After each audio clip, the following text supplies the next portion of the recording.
Chapter 11. King of the Apes.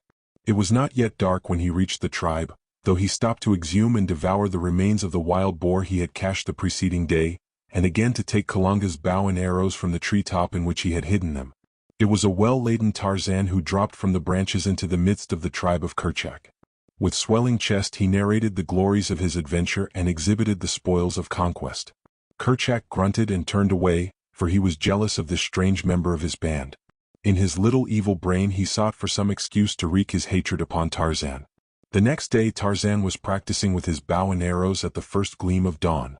At first he lost nearly every bolt he shot, but finally he learned to guide the little shafts with fair accuracy, and ere a month had passed he was no mean shot, but his proficiency had cost him nearly his entire supply of arrows. The tribe continued to find the hunting good in the vicinity of the beach, and so Tarzan of the Apes varied his archery practice with further investigation of his father's choice the little store of books. It was during this period that the young English lord found hidden in the back of one of the cupboards in the cabin a small metal box. The key was in the lock, and a few moments of investigation and experimentation were rewarded with the successful opening of the receptacle. In it he found a faded photograph of a smooth-faced young man, a golden locket studded with diamonds, linked to a small gold chain, a few letters and a small book. Tarzan examined these all minutely. The photograph he liked most of all, for the eyes were smiling and the face was open and frank. It was his father. The locket, too, took his fancy, and he placed the chain about his neck in imitation of the ornamentation he had seen to be so common among the black men he had visited. The brilliant stones gleamed strangely against his smooth, brown hide. The letters he could scarcely decipher, for he had learned little or nothing of script, so he put them back in the box with the photograph and turned his attention to the book. This was almost entirely filled with fine script, but while the little bugs were all familiar to him, their arrangement and the combinations in which they occurred were strange and entirely incomprehensible. Tarzan had long since learned the use of the dictionary, but much to his sorrow and perplexity it proved of no avail to him in this emergency. Not a word of all that was writ in the book could he find, and so he put it back in the metal box, but with a determination to work out the mysteries of it later on. Little did he know that this book held between its covers the key to his origin, the answer to the strange riddle of his strange life. It was the diary of John Clayton, Lord Greystoke, kept in French as had always been his custom. Tarzan replaced the box in the cupboard, but always thereafter he carried the features of the strong, smiling face of his father in his heart, and in his head a fixed determination to solve the mystery of the strange words in the little black book. At present he had more important business in hand, for his supply of arrows was exhausted, and he must needs journey to the black men's village and renew it. Early the following morning he set out, and traveling rapidly, he came before midday to the clearing. Once more he took up his position in the great tree, and as before, he saw the women in the fields and the village street, and the cauldron of bubbling poison directly beneath him. For hours he lay awaiting his opportunity to drop down unseen and gather up the arrows for which he had come. But nothing now occurred to call the villagers away from their homes. The day wore on, and still Tarzan of the Apes crouched above the unsuspecting woman at the cauldron. Presently the workers in the fields returned. The hunting warriors emerged from the forest, and when all were within the palisade the gates were closed and barred. Many cooking pots were now in evidence about the village. Before each hut a woman presided over a boiling stew, while little cakes of plantain and cassava puddings were to be seen on every hand. Suddenly there came a hail from the edge of the clearing. Tarzan looked. It was a party of belated hunters returning from the north, and among them they half led, half carried a struggling animal. As they approached the village the gates were thrown open to admit them, and then as the people saw the victim of the chase, a savage cry rose to the heavens, for the quarry was a man. As he was dragged, still resisting, into the village street, the women and children set upon him with sticks and stones, and Tarzan of the Apes, young and savage beast of the jungle, wondered at the cruel brutality of his own kind. Sheeta, the leopard, alone of all the jungle folk, tortured his prey. The ethics of all the others meted a quick and merciful death to their victims. Tarzan had learned from his books but scattered fragments of the ways of human beings. When he had followed Kalanga through the forest he had expected to come to a city of strange houses on wheels, puffing clouds of black smoke from a huge tree stuck in the roof of one of them, or to a sea covered with mighty floating buildings which he had learned were called, variously, ships and boats and steamers and craft. He had been sorely disappointed with the poor little village of the blacks, hidden away in his own jungle, and with not a single house as large as his own cabin upon the distant beach. He saw that these people were more wicked than his own apes, and as savage and cruel as Sabor herself. Tarzan began to hold his own kind in low esteem. Now they had tied their poor victim to a great post near the center of the village, directly before Mbanga's hut, and here they formed a dancing, yelling circle of warriors about him, alive with flashing knives and menacing spears. In a larger circle squatted the women, yelling and beating upon drums. It reminded Tarzan of the Dum-Dum, and so he knew what to expect. He wondered if they would spring upon their meat while it was still alive. The apes did not do such things as that. The circle of warriors about the cringing captive drew closer and closer to their prey as they danced in wild and savage abandon to the maddening music of the drums. Presently a spear reached out and pricked the victim. It was the signal for 50 others. Eyes, ears, arms and legs were pierced. Every inch of the poor writhing body that did not cover a vital organ became the target of the cruel lancers. The women and children shrieked their delight. The warriors licked their hideous lips in anticipation of the feast to come, and vied with one another in the savagery and loathsomeness of the cruel indignities with which they tortured the still conscious prisoner. Then it was that Tarzan of the Apes saw his chance. All eyes were fixed upon the thrilling spectacle at the stake. The light of day had given place to the darkness of a moonless night, and only the fires in the immediate vicinity of the orgy had been kept alight to cast a restless glow upon the restless scene. Gently the lithe boy dropped to the soft earth at the end of the village street. Quickly he gathered up the arrows, all of them this time, for he had brought a number of long fibers to bind them into a bundle. Without haste he wrapped them securely, and then, ere he turned to leave, the devil of capriciousness entered his heart. He looked about for some hint of a wild prank to play upon these strange, grotesque creatures that they might be again aware of his presence among them. Dropping his bundle of arrows at the foot of the tree, Tarzan crept among the shadows at the side of the street until he came to the same hut he had entered on the occasion of his first visit. Inside all was darkness, but his groping hands soon found the object for which he sought, and without further delay he turned again toward the door. He had taken but a step, however, ere his quick ear caught the sound of approaching footsteps immediately without. In another instant the figure of a woman darkened the entrance of the hut. Tarzan drew back silently to the far wall, and his hand sought the long, keen hunting knife of his father. The woman came quickly to the center of the hut. There she paused for an instant, feeling about with her hands for the thing she sought. Evidently it was not in its accustomed place, for she explored ever nearer and nearer the wall where Tarzan stood. So close was she now that the ape-man felt the animal warmth of her naked body. Up went the hunting knife, and then the woman turned to one side, and soon a guttural "ah" proclaimed that her search had at last been successful. Immediately she turned and left the hut, and as she passed through the doorway Tarzan saw that she carried a cooking pot in her hand. He followed closely after her, and as he reconnoitered from the shadows of the doorway he saw that all the women of the village were hastening to and from the various huts with pots and kettles. These they were filling with water and placing over a number of fires near the stake where the dying victim now hung, an inert and bloody mass of suffering. Choosing a moment when none seemed near, Tarzan hastened to his bundle of arrows beneath the great tree at the end of the village street. As on the former occasion he overthrew the cauldron before leaping, sinuous and cat-like, into the lower branches of the forest giant. Silently he climbed to a great height until he found a point where he could look through a leafy opening upon the scene beneath him. The women were now preparing the prisoner for their cooking pots, while the men stood about resting after the fatigue of their mad revel. Comparative quiet reigned in the village. Tarzan raised aloft the thing he had pilfered from the hut, and with aim made true by years of fruit and coconut throwing, launched it toward the group of savages. Squarely among them it fell, striking one of the warriors full upon the head and felling him to the ground. Then it rolled among the women and stopped beside the half-butchered thing they were preparing to feast upon. All gazed in consternation at it for an instant, and then with one accord broke and ran for their huts. It was a grinning human skull which looked up at them from the ground. The dropping of the thing out of the open sky was a miracle well aimed to work upon their superstitious fears. Thus Tarzan of the Apes left them filled with terror at this new manifestation of the presence of some unseen and unearthly evil power which lurked in the forest about their village. Later, when they discovered the overturned cauldron, and that once more their arrows had been pilfered, it commenced to dawn upon them that they had offended some great god by placing their village in this part of the jungle without propitiating him. From then on an offering of food was daily placed below the great tree from whence the arrows had disappeared in an effort to conciliate the mighty one. But the seed of fear was deep sown, and had he but known it, Tarzan of the Apes had laid the foundation for much future misery for himself and his tribe. That night he slept in the forest not far from the village, and early the next morning set out slowly on his homeward march, hunting as he traveled.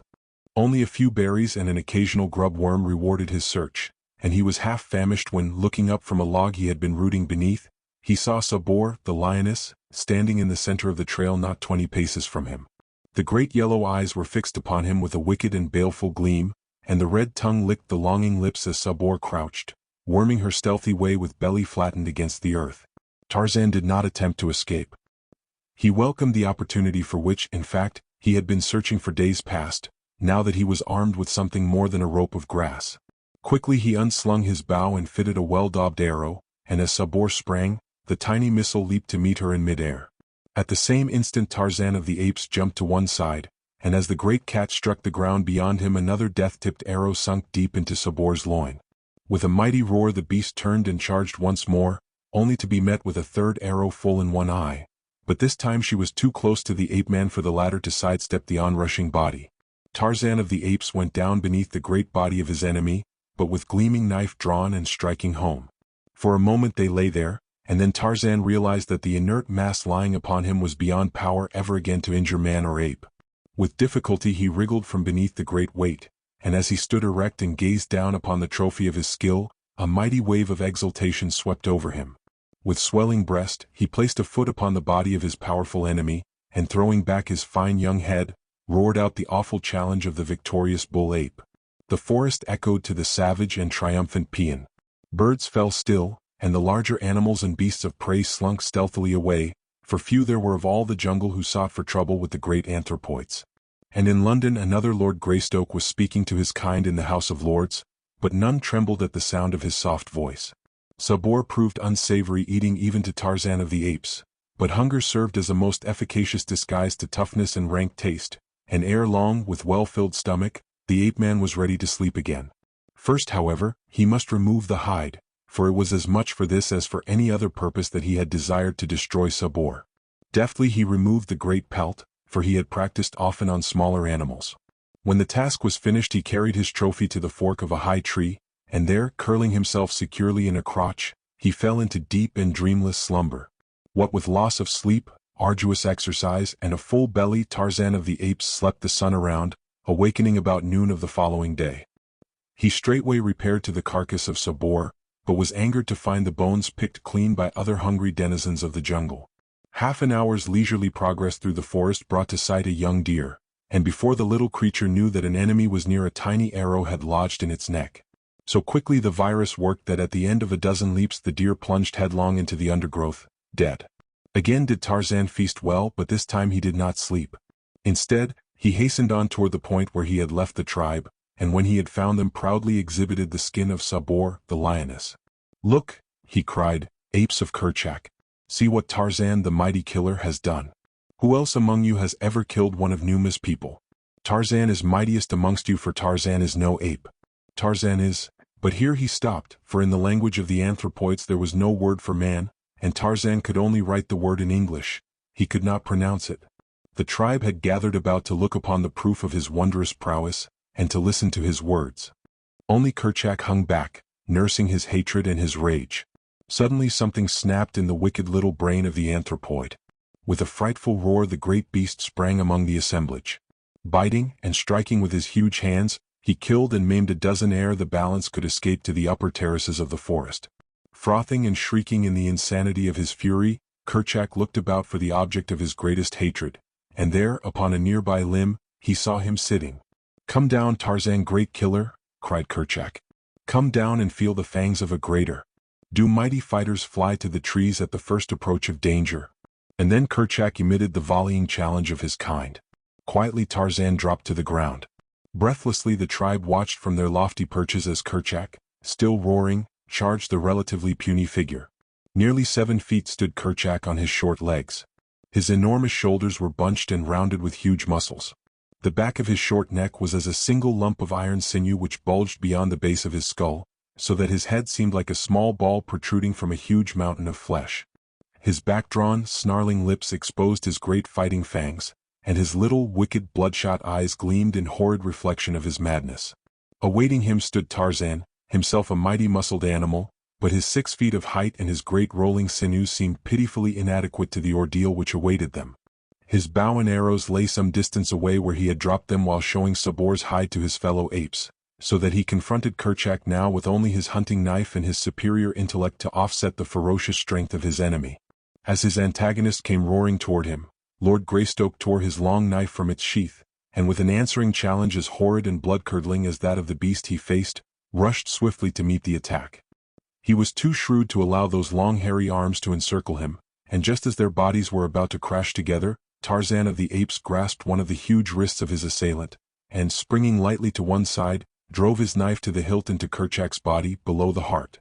Before he could wrench the blade free again, the bull's quick lunge to seize him in those awful arms had torn the weapon from Tarzan's grasp.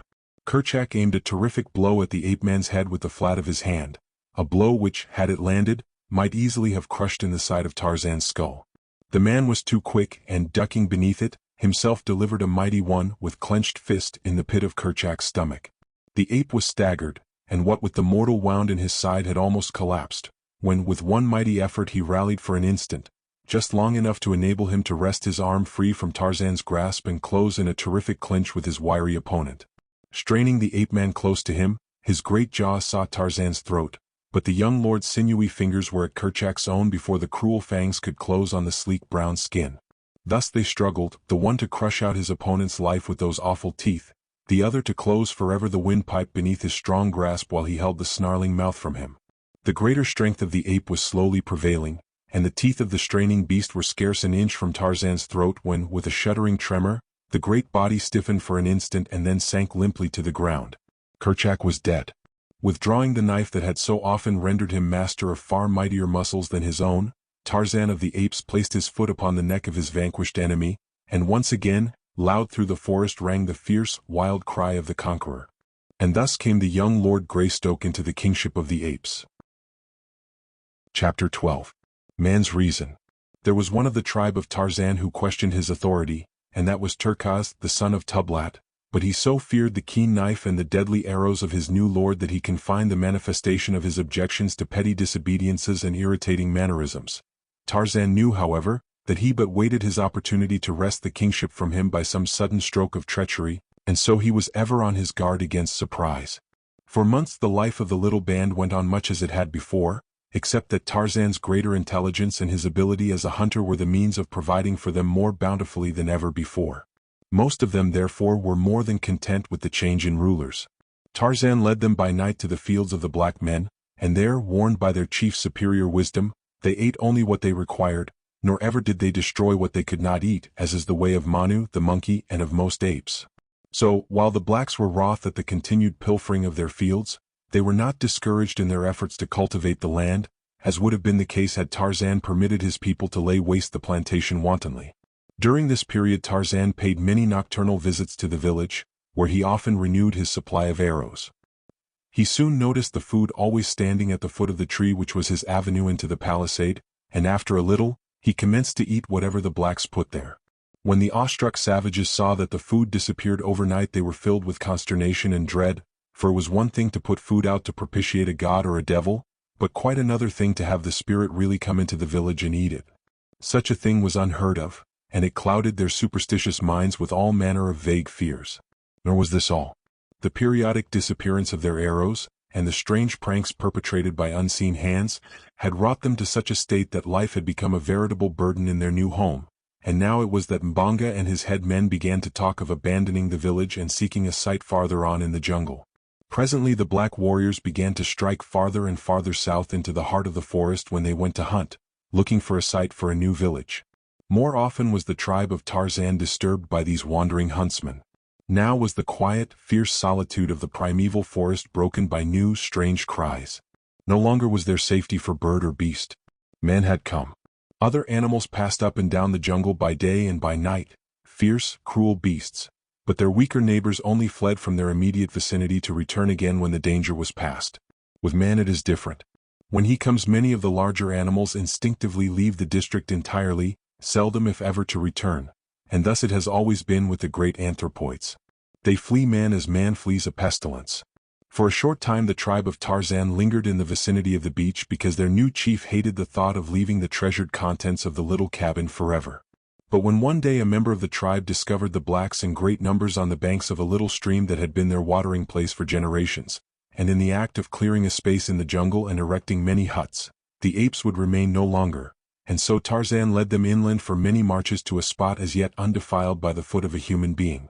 Once every moon Tarzan would go swinging rapidly back through the swaying branches to have a day with his books, and to replenish his supply of arrows. This latter task was becoming more and more difficult, for the blacks had taken to hiding their supply away at night in granaries and living huts. This necessitated watching by day on Tarzan's part to discover where the arrows were being concealed. Twice had he entered huts at night while the inmates lay sleeping upon their mats, and stolen the arrows from the very sides of the warriors.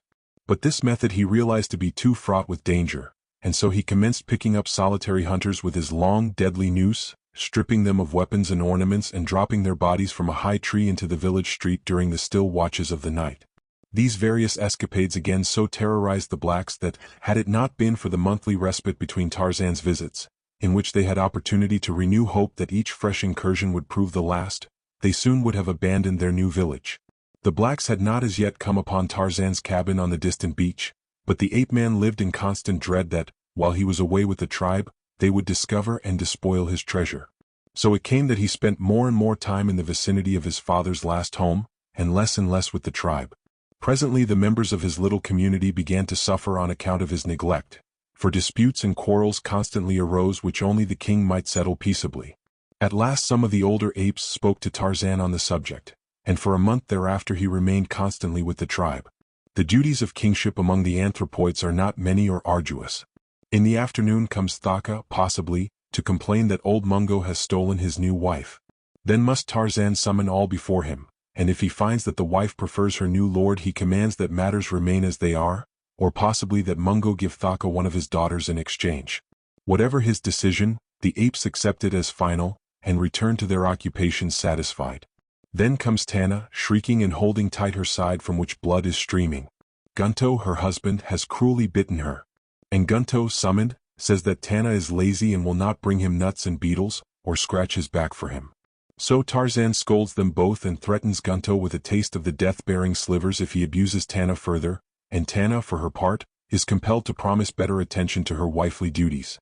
And so it goes, little family differences for the most part, which, if left unsettled, would result finally in greater factional strife, and the eventual dismemberment of the tribe. But Tarzan tired of it, as he found that kingship meant the curtailment of his liberty. He longed for the little cabin and the sun-kissed sea, for the cool interior of the well-built house, and for the never-ending wonders of the many books. As he had grown older, he found that he had grown away from his people. Their interests and his were far removed. They had not kept pace with him, nor could they understand aught of the many strange and wonderful dreams that passed through the active brain of their human king. So limited was their vocabulary that Tarzan could not even talk with them of the many new truths, and the great fields of thought that his reading had opened up before his longing eyes, or make known ambitions which stirred his soul. Among the tribe he no longer had friends as of old. A little child may find companionship in many strange and simple creatures, but to a grown man there must be some semblance of equality in intellect as the basis for agreeable association. Had Kala lived, Tarzan would have sacrificed all else to remain near her, but now that she was dead, and the playful friends of his childhood grown into fierce and surly brutes, he felt that he much preferred the peace and solitude of his cabin to the irksome duties of leadership amongst a horde of wild beasts. The hatred and jealousy of Turkaz, son of Tublat, did much to counteract the effect of Tarzan's desire to renounce his kingship among the apes, for stubborn young Englishman that he was, he could not bring himself to retreat in the face of so malignant an enemy. That Turkaz would be chosen leader in his stead he knew full well, for time and again the ferocious brute had established his claim to physical supremacy over the few bull apes who had dared resent his savage bullying. Tarzan would have liked to subdue the ugly beast without recourse to knife or arrows. So much had his great strength and agility increased in the period following his maturity that he had come to believe that he might master the redoubtable Turkaz in a hand-to-hand fight were it not for the terrible advantage the anthropoid's huge fighting fangs gave him over the poorly armed Tarzan. The entire matter was taken out of Tarzan's hands one day by force of circumstances, and his future left open to him, so that he might go or stay without any stain upon his savage escutcheon. It happened thus. The tribe was feeding quietly, spread over a considerable area, when a great screaming arose some distance east of where Tarzan lay upon his belly beside a limpid brook, attempting to catch an elusive fish in his quick, brown hands. With one accord the tribe swung rapidly toward the frightened cries, and there found Turkaz holding an old female by the hair and beating her unmercifully with his great hands. As Tarzan approached he raised his hand aloft for Turkaz to desist, for the female was not his, but belonged to a poor old ape whose fighting days were long over, and who, therefore, could not protect his family. Turkaz knew that it was against the laws of his kind to strike this woman of another, but being a bully, he had taken advantage of the weakness of the female's husband to chastise her because she had refused to give up to him a tender young rodent she had captured. When Turkaz saw Tarzan approaching without his arrows, he continued to belabor the poor woman in a studied effort to affront his hated chieftain. Tarzan did not repeat his warning signal, but instead rushed bodily upon the waiting Turkaz. Never had the ape-man fought so terrible a battle since that long-gone day when Bolgani, the great king gorilla, had so horribly manhandled him ere the new-found knife had, by accident, pricked the savage heart. Tarzan's knife on the present occasion but barely offset the gleaming fangs of Turkaz, and what little advantage the ape had over the man in brute strength was almost balanced by the latter's wonderful quickness and agility. In the sum total of their points, however, the anthropoid had a shade the better of the battle, and had there been no other personal attribute to influence the final outcome, Tarzan of the Apes, the young Lord Greystoke, would have died as he had lived, an unknown savage beast in equatorial Africa. But there was that which had raised him far above his fellows of the jungle, that little spark which spells the whole vast difference between man and brute, reason. This it was which saved him from death beneath the iron muscles and tearing fangs of Turkaz. Scarcely had they fought a dozen seconds ere they were rolling upon the ground, striking, tearing and rending, two great savage beasts battling to the death. Turkaz had a dozen knife wounds on head and breast, and Tarzan was torn and bleeding, his scalp in one place half torn from his head so that a great piece hung down over one eye, obstructing his vision. But so far the young Englishman had been able to keep those horrible fangs from his jugular, and now, as they fought less fiercely for a moment, to regain their breath, Tarzan formed a cunning plan. He would work his way to the other's back and, clinging there with tooth and nail, drive his knife home until Turkaz was no more. The maneuver was accomplished more easily than he had hoped, for the stupid beast, not knowing what Tarzan was attempting, made no particular effort to prevent the accomplishment of the design. But when, finally, he realized that his antagonist was fastened to him where his teeth and fists alike were useless against him, Turkaz hurled himself about upon the ground so violently that Tarzan could but cling desperately to the leaping, turning, twisting body, and ere he had struck a blow the knife was hurled from his hand by a heavy impact against the earth, and Tarzan found himself defenseless. During the rollings and squirmings of the next few minutes, Tarzan's hold was loosened a dozen times until finally an accidental circumstance of those swift and ever-changing evolutions gave him a new hold with his right hand, which he realized was absolutely unassailable. His arm was passed beneath Turkaz's arm from behind, and his hand and forearm encircled the back of Turkaz's neck. It was the half-Nelson of modern wrestling which the untaught ape-man had stumbled upon, but superior reason showed him in an instant the value of the thing he had discovered. It was the difference to him between life and death. And so he struggled to encompass a similar hold with the left hand, and in a few moments Turkaz's bull neck was creaking beneath a full Nelson. There was no more lunging about now. The two lay perfectly still upon the ground, Tarzan upon Turkaz's back. Slowly the bullet head of the ape was being forced lower and lower upon his chest. Tarzan knew what the result would be. In an instant the neck would break. Then there came to Turkaz's rescue the same thing that had put him in these sore straits, a man's reasoning power. If I kill him, thought Tarzan, what advantage will it be to me? Will it not rob the tribe of a great fighter? And if Turkaz be dead, he will know nothing of my supremacy, while alive he will ever be an example to the other apes. Kagoda, hissed Tarzan in Turkaz's ear, which in ape tongue means freely translated, do you surrender? For a moment there was no reply, and Tarzan added a few more ounces of pressure, which elicited a horrified shriek of pain from the great beast. Kagoda, repeated Tarzan. Kagoda, cried Turkaz. Listen, said Tarzan, easing up a trifle but not releasing his hold. I am Tarzan, king of the apes, mighty hunter, mighty fighter. In all the jungle there is none so great. You have said, Kagoda, to me. All the tribe have heard. Quarrel no more with your king or your people, for next time I shall kill you. Do you understand? Ha, assented Turkaz. And you are satisfied? Ha, said the ape. Tarzan let him up, and in a few minutes all were back at their vocations, as though naught had occurred to mar the tranquility of their primeval forest haunts. But deep in the minds of the apes was rooted the conviction that Tarzan was a mighty fighter and a strange creature. Strange because he had had it in his power to kill his enemy, but had allowed him to live, unharmed.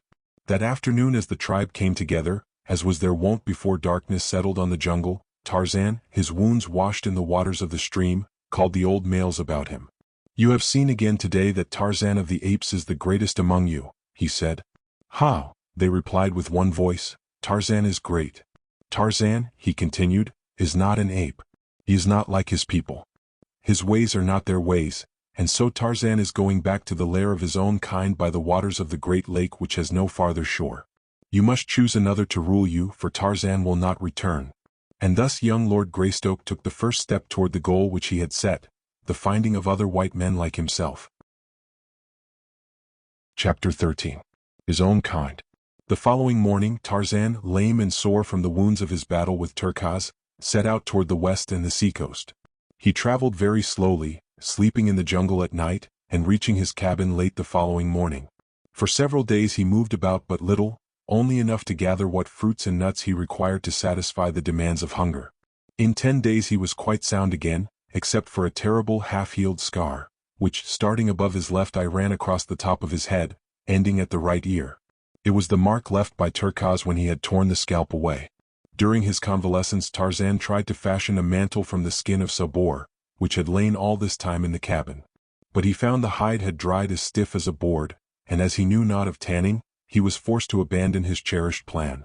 Then he determined to filch what few garments he could from one of the black men of Mbanga's village, for Tarzan of the Apes had decided to mark his evolution from the lower orders in every possible manner, and nothing seemed to him a more distinguishing badge of manhood than ornaments and clothing. To this end, therefore, he collected the various arm and leg ornaments he had taken from the black warriors who had succumbed to his swift and silent noose, and donned them all after the way he had seen them worn. About his neck hung the golden chain from which depended the diamond-encrusted locket of his mother, the Lady Alice. At his back was a quiver of arrows slung from a leathern shoulder belt, another piece of loot from some vanquished black. About his waist was a belt of tiny strips of rawhide fashioned by himself as a support for the homemade scabbard in which hung his father's hunting knife. The long bow which had been Kalanga's hung over his left shoulder. The young Lord Greystoke was indeed a strange and warlike figure, his mass of black hair falling to his shoulders behind and cut with his hunting knife to a rude bang upon his forehead, that it might not fall before his eyes. His straight and perfect figure, muscled as the best of the ancient Roman gladiators must have been muscled, and yet with the soft and sinuous curves of a Greek god, told at a glance the wondrous combination of enormous strength with suppleness and speed. A personification was Tarzan of the Apes, of the primitive man, the hunter, the warrior. With the noble poise of his handsome head upon those broad shoulders, and the fire of life and intelligence in those fine clear eyes, he might readily have typified some demigod of a wild and warlike bygone people of his ancient forest. But of these things Tarzan did not think. He was worried because he had not clothing to indicate to all the jungle folks that he was a man and not an ape, and grave doubt often entered his mind as to whether he might not yet become an ape. Was not hair commencing to grow upon his face? All the apes had hair upon theirs, but the black men were entirely hairless, with very few exceptions. True, he had seen pictures in his books of men with great masses of hair upon lip and cheek and chin, but nevertheless Tarzan was afraid. Almost daily he whetted his keen knife and scraped and whittled at his young beard to eradicate this degrading emblem of apehood. And so he learned to shave, rudely and painfully it is true, but nevertheless effectively. When he felt quite strong again, after his bloody battle with Turkaz, Tarzan set off one morning towards Mbanga's village. He was moving carelessly along a winding jungle trail, instead of making his progress through the trees, when suddenly he came face to face with a black warrior. The look of surprise on the savage face was almost comical, and before Tarzan could unsling his bow the fellow had turned and fled down the path crying out in alarm as though to others before him. Tarzan took to the trees in pursuit, and in a few moments came in view of the men desperately striving to escape. There were 3 of them, and they were racing madly in single file through the dense undergrowth.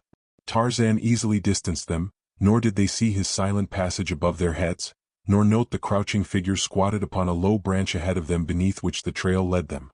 Tarzan let the first 2 pass beneath him, but as the third came swiftly on, the quiet noose dropped about the black throat. A quick jerk drew it taut. There was an agonized scream from the victim, and his fellows turned to see his struggling body rise as by magic slowly into the dense foliage of the trees above. With frightened shrieks they wheeled once more and plunged on in their efforts to escape. Tarzan dispatched his prisoner quickly and silently, removed the weapons and ornaments and, oh, the greatest joy of all, a handsome deerskin breechcloth, which he quickly transferred to his own person. Now indeed was he dressed as a man should be. None there was who could now doubt his high origin. How he should have liked to have returned to the tribe to parade before their envious gaze this wondrous finery. Taking the body across his shoulder, he moved more slowly through the trees toward the little palisade village, for he again needed arrows. As he approached quite close to the enclosure, he saw an excited group surrounding the two fugitives, who, trembling with fright and exhaustion, were scarce able to recount the uncanny details of their adventure. Mirando, they said, who had been ahead of them a short distance, had suddenly come screaming toward them, crying that a terrible white and naked warrior was pursuing him. The three of them had hurried toward the village as rapidly as their legs would carry them. Again Mirando's shrill cry of mortal terror had caused them to look back, and there they had seen the most horrible sight, their companion's body flying upwards into the trees, his arms and legs beating the air and his tongue protruding from his open mouth. No other sound did he utter, nor was there any creature in sight about him. The villagers were worked up into a state of fear bordering on panic, but wise old Mbanga affected to feel considerable skepticism regarding the tale, and attributed the whole fabrication to their fright in the face of some real danger. "You tell us this great story," he said, "because you do not dare to speak the truth. You do not dare admit that when the lion sprang upon Mirando you ran away and left him. You are cowards." Scarcely had Mbanga ceased speaking when a great crashing of branches in the trees above them caused the blacks to look up in renewed terror. The sight that met their eyes made even wise old Mbanga shudder, for there, turning and twisting in the air, came the dead body of Mirando, to sprawl with a sickening reverberation upon the ground at their feet. With one accord the blacks took to their heels, nor did they stop until the last of them was lost in the dense shadows of the surrounding jungle. Again Tarzan came down into the village and renewed his supply of arrows and ate of the offering of food which the blacks had made to appease his wrath. Before he left he carried the body of Mirando to the gate of the village, and propped it up against the palisade in such a way that the dead face seemed to be peering around the edge of the gatepost down the path which led to the jungle. Then Tarzan returned, hunting, always hunting, to the cabin by the beach. It took a dozen attempts on the part of the thoroughly frightened blacks to re-enter their village, past the horrible grinning face of their dead fellow, and when they found the food and arrows gone they knew, what they had only too well feared, that Mirando had seen the evil spirit of the jungle. That now seemed to them the logical explanation. Only those who saw this terrible god of the jungle died, for was it not true that none left alive in the village had ever seen him? Therefore those who had died at his hands must have seen him and paid the penalty with their lives. As long as they supplied him with arrows and food he would not harm them unless they looked upon him. So it was ordered by Mbanga that in addition to the food offering there should also be laid out an offering of arrows for this Munangoki Wadi, and this was done from then on. If you ever chance to pass that far-off African village you will still see before a tiny thatched hut, built just without the village, a little iron pot in which is a quantity of food, and beside it a quiver of well-daubed arrows. When Tarzan came in sight of the beach where stood his cabin, a strange and unusual spectacle met his vision. On the placid waters of the landlocked harbor floated a great ship, and on the beach a small boat was drawn up. But, most wonderful of all, a number of white men like himself were moving about between the beach and his cabin. Tarzan saw that in many ways they were like the men of his picture books. He crept closer through the trees until he was quite close above them. There were 10 men, swarthy, sun-tanned, villainous-looking fellows. Now they had congregated by the boat and were talking in loud, angry tones, with much gesticulating and shaking of fists. Presently one of them, a little, mean-faced, black-bearded fellow with a countenance which reminded Tarzan of Pamba, the rat, laid his hand upon the shoulder of a giant who stood next him, and with whom all the others had been arguing and quarreling. The little man pointed inland, so that the giant was forced to turn away from the others to look in the direction indicated. As he turned, the little, mean-faced man drew a revolver from his belt and shot the giant in the back. The big fellow threw his hands above his head, his knees bent beneath him, and without a sound he tumbled forward upon the beach, dead. The report of the weapon, the first that Tarzan had ever heard, filled him with wonderment, but even this unaccustomed sound could not startle his healthy nerves into even a semblance of panic. The conduct of the white strangers it was that caused him the greatest perturbation. He puckered his brows into a frown of deep thought. It was well, thought he, that he had not given way to his first impulse to rush forward and greet these white men as brothers. They were evidently no different from the black men, no more civilized than the apes, no less cruel than Sabor. For a moment the others stood looking at the little mean-faced man and the giant lying dead upon the beach. Then one of them laughed and slapped the little man upon the back. There was much more talk and gesticulating but less quarreling. Presently they launched the boat and all jumped into it and rowed away toward the great ship, where Tarzan could see other figures moving about upon the deck. When they had clambered aboard, Tarzan dropped to earth behind a great tree and crept to his cabin, keeping it always between himself and the ship. Slipping in at the door he found that everything had been ransacked. His books and pencils strewed the floor. His weapons and shields and other little store of treasures were littered about. As he saw what had been done, a great wave of anger surged through him, and the new-made scar upon his forehead stood suddenly out, a bar of inflamed crimson against his tawny hide. Quickly he ran to the cupboard and searched in the far recess of the lower shelf. He breathed a sigh of relief as he drew out the little tin box, and opening it found his greatest treasures undisturbed.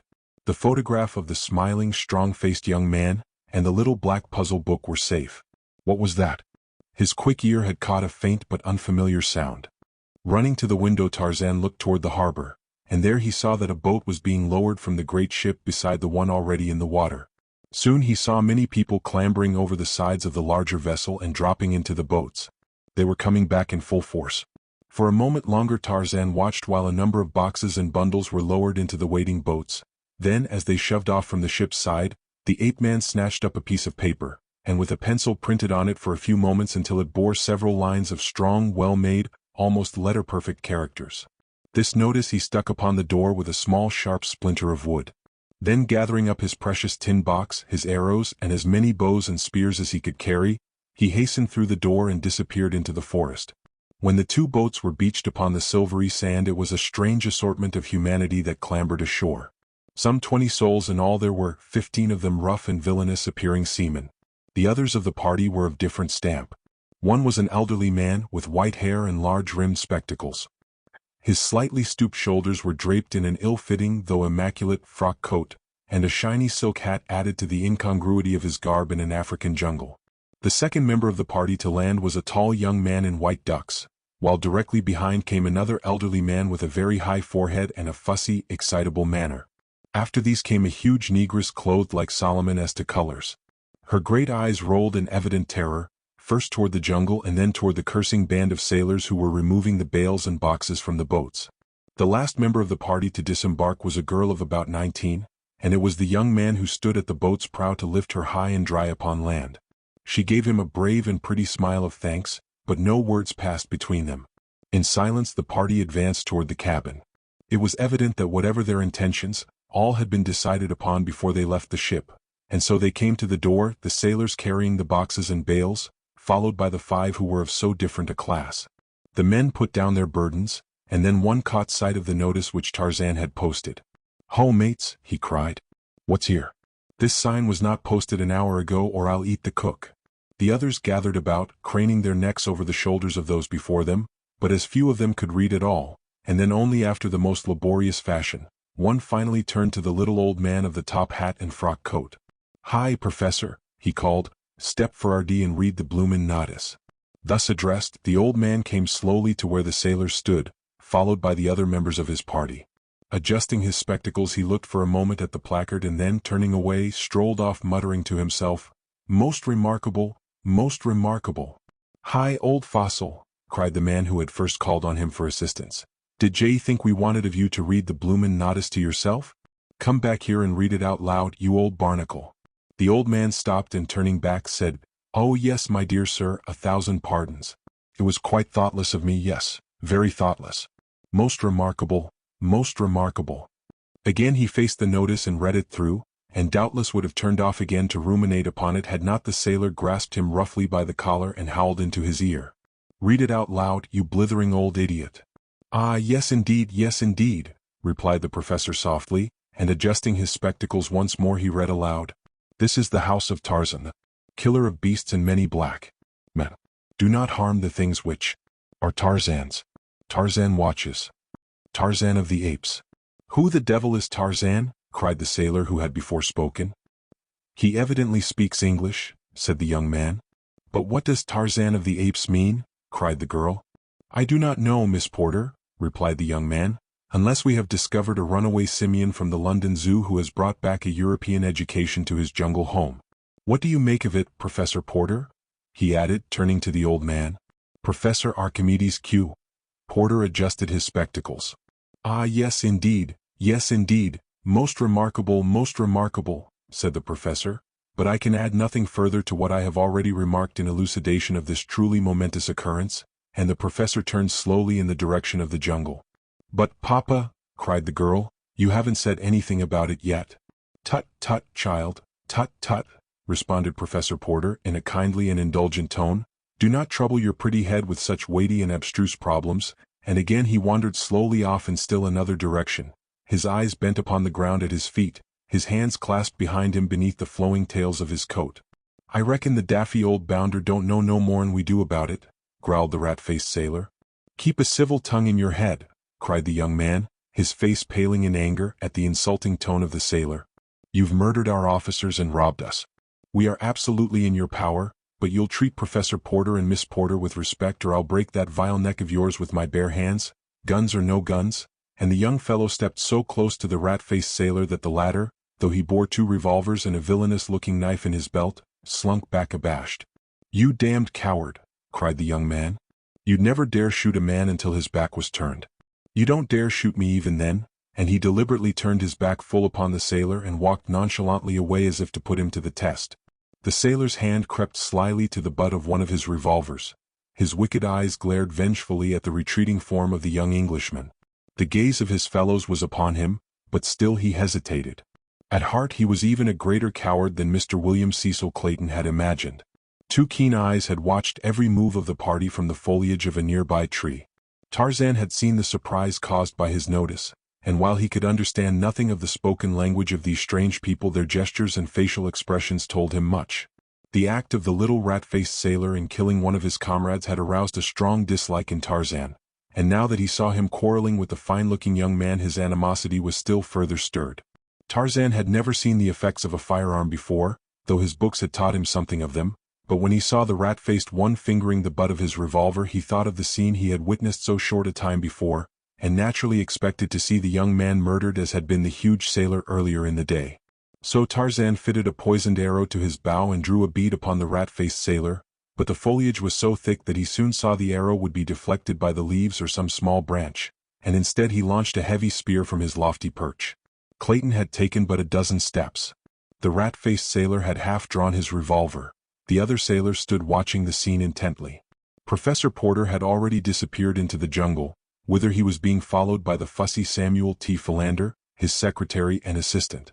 Esmeralda, the negress, was busy sorting her mistress' baggage from the pile of bales and boxes beside the cabin, and Miss Porter had turned away to follow Clayton, when something caused her to turn again toward the sailor. And then 3 things happened almost simultaneously. The sailor jerked out his weapon and leveled it at Clayton's back. Miss Porter screamed a warning, and a long metal-shod spear shot like a bolt from above and passed entirely through the right shoulder of the rat-faced man.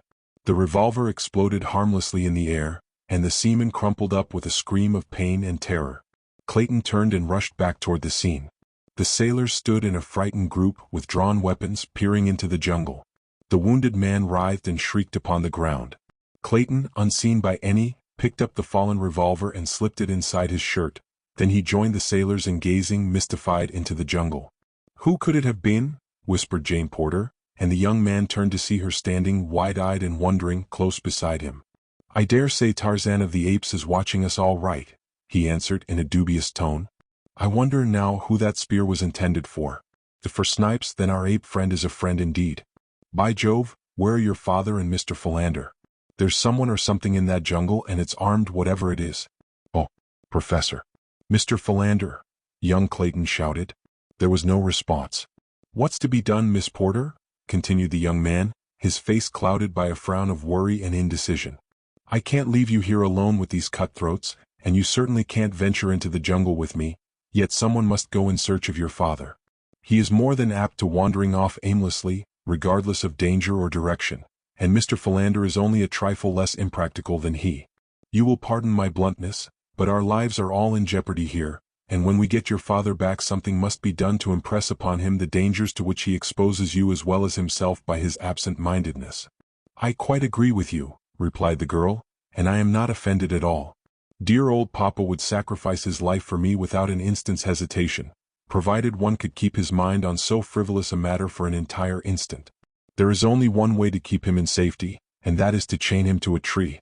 The poor dear is so impractical. "I have it," suddenly exclaimed Clayton. "You can use a revolver, can't you?" "Yes. Why? I have one. With it you and Esmeralda will be comparatively safe in this cabin while I am searching for your father and Mr. Philander. Come, call the woman and I will hurry on. They can't have gone far." Jane did as he suggested, and when he saw the door close safely behind them, Clayton turned toward the jungle. Some of the sailors were drawing the spear from their wounded comrade, and as Clayton approached, he asked if he could borrow a revolver from one of them while he searched the jungle for the professor. The rat-faced one, finding he was not dead, had regained his composure, and with a volley of oaths directed at Clayton refused in the name of his fellows to allow the young man any firearms. This man, Snipes, had assumed the role of chief since he had killed their former leader, and so little time had elapsed that none of his companions had as yet questioned his authority. Clayton's only response was a shrug of the shoulders, but as he left them he picked up the spear which had transfixed Snipes, and thus primitively armed, the son of the then Lord Greystoke strode into the dense jungle. Every few moments he called aloud the names of the wanderers. The watchers in the cabin by the beach heard the sound of his voice growing ever fainter and fainter, until at last it was swallowed up by the myriad noises of the primeval wood. When Professor Archimedes Q. Porter and his assistant, Samuel T. Philander, after much insistence on the part of the latter, had finally turned their steps toward camp, they were as completely lost in the wild and tangled labyrinth of the matted jungle as two human beings well could be, though they did not know it. It was by the merest caprice of fortune that they headed toward the west coast of Africa, instead of toward Zanzibar on the opposite side of the dark continent. When in a short time they reached the beach, only to find no camp in sight, Philander was positive that they were north of their proper destination, while, as a matter of fact, they were about 200 yards south of it. It never occurred to either of these impractical theorists to call aloud on the chance of attracting their friends' attention. Instead, with all the assurance that deductive reasoning from a wrong premise induces in one, Mr. Samuel T. Philander grasped Professor Archimedes Q. Porter firmly by the arm and hurried the weakly protesting old gentleman off in the direction of Cape Town, 1,500 miles to the south. When Jane and Esmeralda found themselves safely behind the cabin door, the negress's first thought was to barricade the portal from the inside. With this idea in mind, she turned to search for some means of putting it into execution, but her first view of the interior of the cabin brought a shriek of terror to her lips, and like a frightened child the huge woman ran to bury her face on her mistress' shoulder. Jane, turning at the cry, saw the cause of it lying prone upon the floor before them, the whitened skeleton of a man. A further glance revealed a second skeleton upon the bed. "What horrible place are we in?" murmured the awestruck girl. But there was no panic in her fright. At last, disengaging herself from the frantic clutch of the still shrieking Esmeralda, Jane crossed the room to look into the little cradle, knowing what she should see there even before the tiny skeleton disclosed itself in all its pitiful and pathetic frailty. What an awful tragedy these poor mute bones proclaimed. The girl shuddered at thought of the eventualities which might lie before herself and her friends in this ill-fated cabin, the haunt of mysterious, perhaps hostile, beings. Quickly, with an impatient stamp of her little foot, she endeavored to shake off the gloomy forebodings, and turning to Esmeralda bade her cease her wailing. "Stop, Esmeralda, stop it this minute," she cried. "You are only making it worse." She ended lamely, a little quiver in her own voice as she thought of the three men, upon whom she depended for protection, wandering in the depth of that awful forest. Soon the girl found that the door was equipped with a heavy wooden bar upon the inside, and after several efforts the combined strength of the two enabled them to slip it into place, the first time in 20 years. Then they sat down upon a bench with their arms about one another and waited. Chapter 14. At the Mercy of the Jungle. After Clayton had plunged into the jungle, the sailors, mutineers of the Arrow, fell into a discussion of their next step, but on one point all were agreed, that they should hasten to put off to the anchored Arrow, where they could at least be safe from the spears of their unseen foe. And so, while Jane Porter and Esmeralda were barricading themselves within the cabin, the cowardly crew of cutthroats were pulling rapidly for their ship in the two boats that had brought them ashore.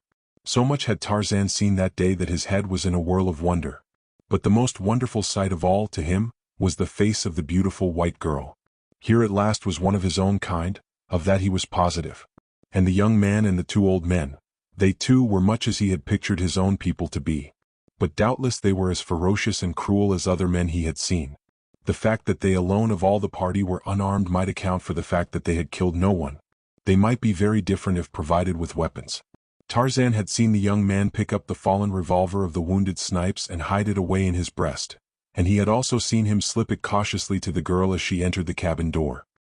He did not understand anything of the motives behind all that he had seen, but somehow intuitively he liked the young man and the two old men, and for the girl he had a strange longing which he scarcely understood. As for the big black woman, she was evidently connected in some way to the girl, and so he liked her also. For the sailors, and especially Snipes, he had developed a great hatred. He knew by their threatening gestures and by the expression upon their evil faces that they were enemies of the others of the party, and so he decided to watch closely. Tarzan wondered why the men had gone into the jungle, nor did it ever occur to him that one could become lost in that maze of undergrowth which to him was as simple as is the main street of your own hometown to you. When he saw the sailors row away toward the ship, and knew that the girl and her companion were safe in his cabin, Tarzan decided to follow the young man into the jungle and learn what his errand might be. He swung off rapidly in the direction taken by Clayton, and in a short time heard faintly in the distance the now only occasional calls of the Englishman to his friends. Presently Tarzan came up with the white man, who, almost fagged, was leaning against a tree wiping the perspiration from his forehead. The ape-man, hiding safe behind a screen of foliage, sat watching this new specimen of his own race intently. At intervals Clayton called aloud, and finally it came to Tarzan that he was searching for the old man. Tarzan was on the point of going off to look for them himself, when he caught the yellow glint of a sleek hide moving cautiously through the jungle toward Clayton. It was Sheeta the leopard. Now Tarzan heard the soft bending of grasses and wondered why the young white man was not warned. Could it be he had failed to note the loud warning? Never before had Tarzan known Sheeta to be so clumsy. No, the white man did not hear. Sheeta was crouching for the spring, and then, shrill and horrible, there rose from the stillness of the jungle the awful cry of the challenging ape, and Sheeta turned, crashing into the underbrush. Clayton came to his feet with a start. His blood ran cold. Never in all his life had so fearful a sound smote upon his ears. He was no coward, but if ever man felt the icy fingers of fear upon his heart, William Cecil Clayton, eldest son of Lord Greystoke of England, did that day in the fastness of the African jungle. The noise of some great body crashing through the underbrush so close beside him, and the sound of that blood-curdling shriek from above, tested Clayton's courage to the limit, but he could not know that it was to that very voice he owed his life, nor that the creature who hurled it forth was his own cousin, the real Lord Greystoke. The afternoon was drawing to a close, and Clayton, disheartened and discouraged, was in a terrible quandary as to the proper course to pursue, whether to keep on in search of Professor Porter, at the almost certain risk of his own death in the jungle by night, or to return to the cabin where he might at least serve to protect Jane from the perils which confronted her on all sides. He did not wish to return to camp without her father. Still more, he shrank from the thought of leaving her alone and unprotected in the hands of the mutineers of the Arrow, or to the 100 unknown dangers of the jungle. Possibly, too, he thought, the professor and Philander might have returned to camp. Yes, that was more than likely. At least he would return and see, before he continued what seemed to be a most fruitless quest. And so he started, stumbling back through the thick and matted underbrush in the direction that he thought the cabin lay. To Tarzan's surprise, the young man was heading further into the jungle in the general direction of Mbanga's village, and the shrewd young ape-man was convinced that he was lost. To Tarzan this was scarcely comprehensible.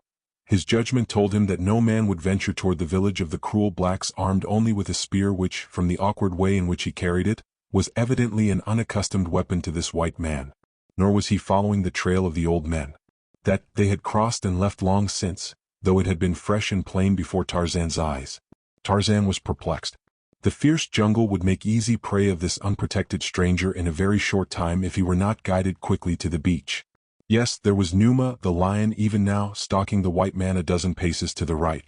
Clayton heard the great body paralleling his course, and now there rose upon the evening air the beast's thunderous roar. The man stopped with upraised spear and faced the brush from which issued the awful sound. The shadows were deepening, darkness was settling in. God!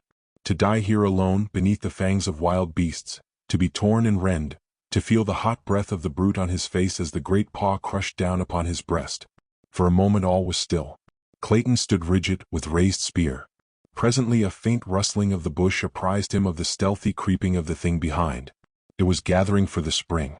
At last he saw it, not 20 feet away, the long, lithe, muscular body and tawny head of a huge black-maned lion. The beast was upon its belly, moving forward very slowly. As its eyes met Clayton's, it stopped and deliberately, cautiously gathered its hind quarters behind it. In agony the man watched, fearful to launch his spear, powerless to fly. He heard a noise in the tree above him. Some new danger, he thought, but he dared not take his eyes from the yellow-green orbs before him. There was a sharp twang as of a broken banjo string, and at the same instant an arrow appeared in the yellow hide of the crouching lion. With a roar of pain and anger the beast sprang, but somehow Clayton stumbled to one side, and as he turned again to face the infuriated king of beasts, he was appalled at the sight which confronted him. Almost simultaneously with the lions turning to renew the attack, a half-naked giant dropped from the tree above squarely on the brute's back. With lightning speed an arm that was banded layers of iron muscle encircled the huge neck, and the great beast was raised from behind, roaring and pawing the air, raised as easily as Clayton would have lifted a pet dog. The scene he witnessed there in the twilight depths of the African jungle was burned forever into the Englishman's brain. The man before him was the embodiment of physical perfection and giant strength, yet it was not upon these he depended in his battle with the great cat, for mighty as were his muscles, they were as nothing by comparison with Numa's. To his agility, to his brain, and to his long keen knife he owed his supremacy. His right arm encircled the lion's neck, while the left hand plunged the knife time and again into the unprotected side behind the left shoulder. The infuriated beast, pulled up and backwards until he stood upon his hind legs, struggled impotently in this unnatural position. Had the battle been of a few seconds longer duration the outcome might have been different, but it was all accomplished so quickly that the lion had scarce time to recover from the confusion of its surprise ere it sank lifeless to the ground. Then the strange figure which had vanquished it stood erect upon the carcass, and throwing back the wild and handsome head, gave out the fearsome cry which a few moments earlier had so startled Clayton. Before him he saw the figure of a young man, naked except for a loin-cloth and a few barbaric ornaments about arms and legs, on the breast a priceless diamond locket gleaming against a smooth brown skin. The hunting knife had been returned to its homely sheath, and the man was gathering up his bow and quiver from where he had tossed them when he leaped to attack the lion. Clayton spoke to the stranger in English, thanking him for his brave rescue and complimenting him on the wondrous strength and dexterity he had displayed, but the only answer was a steady stare and a faint shrug of the mighty shoulders, which might betoken either disparagement of the service rendered, or ignorance of Clayton's language. When the bow and quiver had been slung to his back the wild man, for such Clayton now thought him, once more drew his knife and deftly carved a dozen large strips of meat from the lion's carcass. Then, squatting upon his haunches, he proceeded to eat, first motioning Clayton to join him. The strong white teeth sank into the raw and dripping flesh in apparent relish of the meal, but Clayton could not bring himself to share the uncooked meat with his strange host. Instead he watched him, and presently there dawned upon him the conviction that this was Tarzan of the Apes, whose notice he had seen posted upon the cabin door that morning. So he must speak English.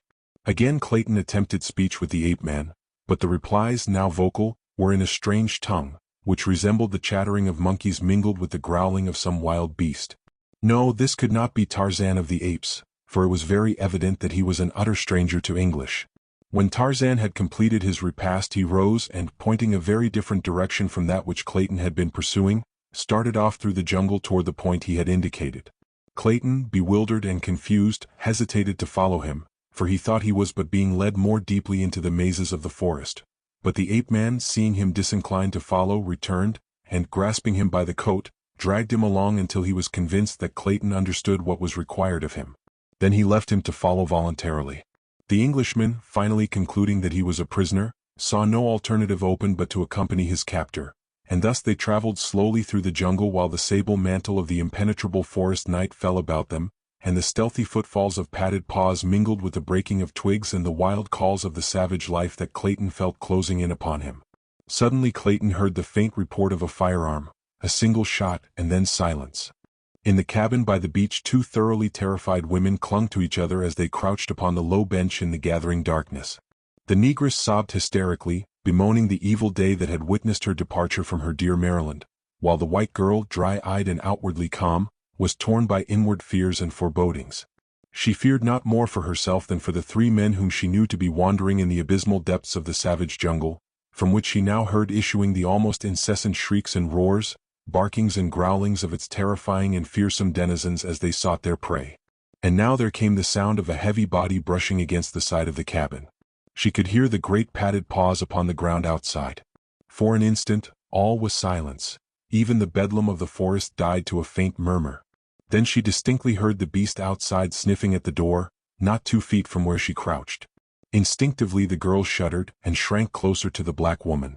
"Hush," she whispered. "Hush, Esmeralda," for the woman's sobs and groans seemed to have attracted the thing that stalked there just beyond the thin wall. A gentle scratching sound was heard on the door. The brute tried to force an entrance, but presently this ceased, and again she heard the great pads creeping stealthily around the cabin. Again they stopped, beneath the window on which the terrified eyes of the girl now glued themselves. "God," she murmured, for now, silhouetted against the moonlit sky beyond, she saw framed in the tiny square of the latticed window the head of a huge lioness. The gleaming eyes were fixed upon her in intent ferocity. "Look, Esmeralda," she whispered. "For God's sake, what shall we do?" "Quick! The window!" Esmeralda, cowering still closer to her mistress, took one frightened glance toward the little square of moonlight, just as the lioness emitted a low, savage snarl. The sight that met the poor woman's eyes was too much for the already overstrung nerves. "Oh, Gabrielle!" she shrieked and slid to the floor an inert and senseless mass. For what seemed an eternity the great brute stood with its forepaws upon the sill, glaring into the little room. Presently it tried the strength of the lattice with its great talons. The girl had almost ceased to breathe when to her relief the head disappeared and she heard the brute's footsteps leaving the window. But now they came to the door again, and once more the scratching commenced, this time with increasing force until the great beast was tearing at the massive panels in a perfect frenzy of eagerness to seize its defenseless victims. Could Jane have known the immense strength of that door, built piece by piece, she would have felt less fear of the lioness reaching her by this avenue. Little did John Clayton imagine when he fashioned that crude but mighty portal that one day 20 years later, it would shield a fair American girl, then unborn, from the teeth and talons of a man-eater. For fully 20 minutes the brute alternately sniffed and tore at the door, occasionally giving voice to a wild, savage cry of baffled rage. At length, however, she gave up the attempt, and Jane heard her returning toward the window, beneath which she paused for an instant, and then launched her great weight against the time-worn lattice. The girl heard the wooden rods groan beneath the impact, but they held and the huge body dropped back to the ground below. Again and again the lioness repeated these tactics, until finally the horrified prisoner within saw a portion of the lattice give way, and in an instant one great paw and the head of the animal were thrust within the room.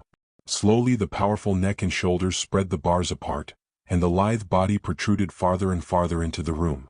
As in a trance, the girl rose, her hand upon her breast, wide eyes staring horror-stricken into the snarling face of the beast scarce 10 feet from her. At her feet lay the prostrate form of the negress. If she could but arouse her, their combined efforts might possibly avail to beat back the fierce and bloodthirsty intruder. Jane stooped to grasp the black woman by the shoulder. Roughly she shook her. "Esmeralda! Esmeralda!" she cried. "Help me or we are lost." Esmeralda opened her eyes. The first object they encountered was the dripping fangs of the hungry lioness. With a horrified scream the poor woman rose to her hands and knees, and in this position scurried across the room shrieking, "Oh, Gabrielle! Oh, Gabrielle!" at the top of her lungs. Esmeralda weighed some 280 pounds, and her extreme haste, added to her extreme corpulency, produced a most amazing result when Esmeralda elected to travel on all fours. For a moment the lioness remained quiet with intense gaze directed upon the flitting Esmeralda, whose goal appeared to be the cupboard, into which she attempted to propel her huge bulk, but as the shelves were but 9 or 10 inches apart, she only succeeded in getting her head in, whereupon with a final screech which paled the jungle noises into insignificance, she fainted once again. With the subsidence of Esmeralda the lioness renewed her efforts to wriggle her huge bulk through the weakening lattice. The girl, standing pale and rigid against the farther wall, sought with ever-increasing terror for some loophole of escape. Suddenly her hand, tight pressed against her bosom, felt the hard outline of the revolver that Clayton had left with her earlier in the day.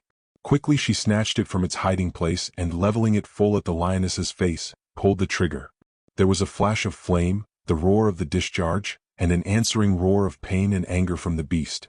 Jane Porter saw the great form disappear from the window, and then she too fainted, the revolver falling at her side. But Sabor was not killed. The bullet had but inflicted a painful wound in one of the great shoulders. It was the surprise at the blinding flash and the deafening roar that had caused her hasty but temporary retreat. In another instant she was back at the lattice, and with renewed fury was clawing at the aperture, but with lessened effect, since the wounded member was almost useless. She saw her prey, the 2 women, lying senseless upon the floor. There was no longer any resistance to be overcome. Her meat lay before her, and Sabor had only to worm her way through the lattice to claim it. Slowly she forced her great bulk, inch by inch, through the opening. Now her head was through, now one great forearm and shoulder. Carefully she drew up the wounded member to insinuate it gently beyond the tight-pressing bars. A moment more and both shoulders through, the long, sinuous body and the narrow hips would glide quickly after. It was on this sight that Jane Porter again opened her eyes. Chapter 15. The Forest God. When Clayton heard the report of the firearm, he fell into an agony of fear and apprehension. He knew that one of the sailors might be the author of it, but the fact that he had left the revolver with Jane, together with the overwrought condition of his nerves, made him morbidly positive that she was threatened with some great danger. Perhaps even now she was attempting to defend herself against some savage man or beast. What were the thoughts of his strange captor or guide Clayton could only vaguely conjecture, but that he had heard the shot, and was in some manner affected by it was quite evident, for he quickened his pace so appreciably that Clayton, stumbling blindly in his wake, was down a dozen times in as many minutes in a vain effort to keep pace with him, and soon was left hopelessly behind. Fearing that he would again be irretrievably lost, he called aloud to the wild man ahead of him, and in a moment had the satisfaction of seeing him drop lightly to his side from the branches above. For a moment Tarzan looked at the young man closely, as though undecided as to just what was best to do. Then, stooping down before Clayton, he motioned him to grasp him about the neck, and with the white man upon his back, Tarzan took to the trees. The next few minutes the young Englishman never forgot. High into bending and swaying branches he was borne with what seemed to him incredible swiftness, while Tarzan chafed at the slowness of his progress. From one lofty branch the agile creature swung with Clayton through a dizzy arc to a neighboring tree. Then for 100 yards maybe the sure feet threaded a maze of interwoven limbs, balancing like a tightrope walker high above the black depths of verdure beneath. From the first sensation of chilling fear Clayton passed to one of keen admiration and envy of those giant muscles and that wondrous instinct or knowledge which guided this forest god through the inky blackness of the night as easily and safely as Clayton would have strolled a London street at high noon. Occasionally they would enter a spot where the foliage above was less dense, and the bright rays of the moon lit up before Clayton's wondering eyes the strange path they were traversing. At such times the man fairly caught his breath at sight of the horrid depths below them, for Tarzan took the easiest way, which often led over 100 feet above the earth. And yet with all his seeming speed, Tarzan was in reality feeling his way with comparative slowness, searching constantly for limbs of adequate strength for the maintenance of this double weight. Presently they came to the clearing before the beach. Tarzan's quick ears had heard the strange sounds of Sabor's efforts to force her way through the lattice, and it seemed to Clayton that they dropped a straight 100 feet to earth, so quickly did Tarzan descend. Yet when they struck the ground it was with scarce a jar, and as Clayton released his hold on the ape-man he saw him dart like a squirrel for the opposite side of the cabin. The Englishman sprang quickly after him just in time to see the hind quarters of some huge animal about to disappear through the window of the cabin. As Jane Porter opened her eyes to a realization of the again imminent peril which threatened her, her brave young heart gave up at last its final vestige of hope, and she turned to grope for the fallen weapon that she might meet to herself a merciful death ere the cruel fangs tore into her fair flesh. The lioness was almost through the opening before Jane found the weapon, and she raised it quickly to her temple to shut out forever the hideous jaws gaping for their prey. An instant she hesitated, to breathe a short and silent prayer to her Maker, and as she did so her eyes fell upon her poor Esmeralda lying inert, but alive, beside the cupboard. How could she leave the poor, faithful thing to those merciless, yellow fangs? No, she must use one cartridge on the senseless woman ere she turned the cold muzzle toward herself again. How she shrank from the ordeal. But it had been cruelty 1,000 times less justifiable to have left the loving black woman who had reared her from infancy with all a mother's care and solicitude, to regain consciousness beneath the rending claws of the great cat. Quickly Jane Porter sprang to her feet and ran to the side of the black. She pressed the muzzle of the revolver tight against that devoted heart, closed her eyes and... Sabor emitted a frightful shriek. The girl, startled, pulled the trigger and turned to face the beast, and with the same movement raised the weapon against her own temple. She did not fire a second time, for to her surprise she saw the huge animal being slowly drawn back through the window, and in the moonlight beyond she saw the heads and shoulders of 2 men. As Clayton rounded the corner of the cabin to behold the animal disappearing within, it was also to see the ape-man seize the long tail in both hands, and bracing himself with his feet against the side of the cabin, throw all his mighty strength into the effort to draw the beast out of the interior. Clayton was quick to lend a hand, but the ape-man jabbered to him in a commanding and peremptory tone something which Clayton knew to be orders, though he could not understand them. At last, under their combined efforts, the great body was slowly dragged farther and farther outside the window, and then there came to Clayton's mind a dawning conception of the rash bravery of his companion's act. For a naked man to drag a shrieking, clawing man-eater forth from a window by the tail to save a strange white girl, was indeed the last word in heroism. Insofar as Clayton was concerned, it was a very different matter, since the girl was not only of his own kind and race, but was the one woman in all the world whom he loved. Though he knew that the lioness would make short work of both of them, he pulled with a will to keep it from Jane Porter. And then he recalled the battle between this man and the great black-maned lion which he had witnessed a short time before, and he commenced to feel more assurance. Tarzan was still issuing orders which Clayton could not understand. He was trying to tell the stupid white man to plunge his poisoned arrows into Sabor's back and sides, and to reach the savage heart with the long thin hunting knife that hung at Tarzan's hip. But the man would not understand, and Tarzan did not dare release his hold to do the things himself, for he knew that the puny white man never could hold mighty Sabor alone for an instant. Slowly the lioness was emerging from the window. At last her shoulders were out. And then Clayton saw an incredible thing. Tarzan, racking his brains for some means to cope single-handed with the infuriated beast, had suddenly recalled his battle with Turquoise, and as the great shoulders came clear of the window, so that the lioness hung upon the sill only by her forepaws, Tarzan suddenly released his hold upon the brute. With the quickness of a striking rattler he launched himself full upon Sabor's back, his strong young arms seeking and gaining a full Nelson upon the beast, as he had learned it that other day during his bloody, wrestling victory over Turquoise. With a roar the lioness turned completely over upon her back, falling full upon her enemy, but the black-haired giant only closed tighter his hold. Pawing and tearing at earth and air, Sabor rolled and threw herself this way and that in an effort to dislodge the strange antagonist. But ever tighter and tighter drew the iron bands that were forcing her head lower and lower upon her tawny breast. Higher crept the steel forearms of the ape-man about the back of Sabor's neck. Weaker and weaker became the lioness's efforts. At last Clayton saw the immense muscles of Tarzan's shoulders and biceps leap into corded knots beneath the silver moonlight. There was a long sustained and supreme effort on the ape-man's part, and the vertebrae of Sabor's neck parted with a sharp snap. In an instant Tarzan was upon his feet, and for the second time that day Clayton heard the bull ape's savage roar of victory. Then he heard Jane's agonized cry. "Cecil, Mr. Clayton. Oh, what is it? What is it?" Running quickly to the cabin door, Clayton called out that all was right, and shouted to her to open the door. As quickly as she could she raised the great bar and fairly dragged Clayton within. "What was that awful noise?" she whispered, shrinking close to him. "It was the cry of the kill from the throat of the man who has just saved your life, Miss Porter. Wait, I will fetch him so you may thank him." The frightened girl would not be left alone, so she accompanied Clayton to the side of the cabin where lay the dead body of the lioness. Tarzan of the Apes was gone. Clayton called several times, but there was no reply, and so the two returned to the greater safety of the interior.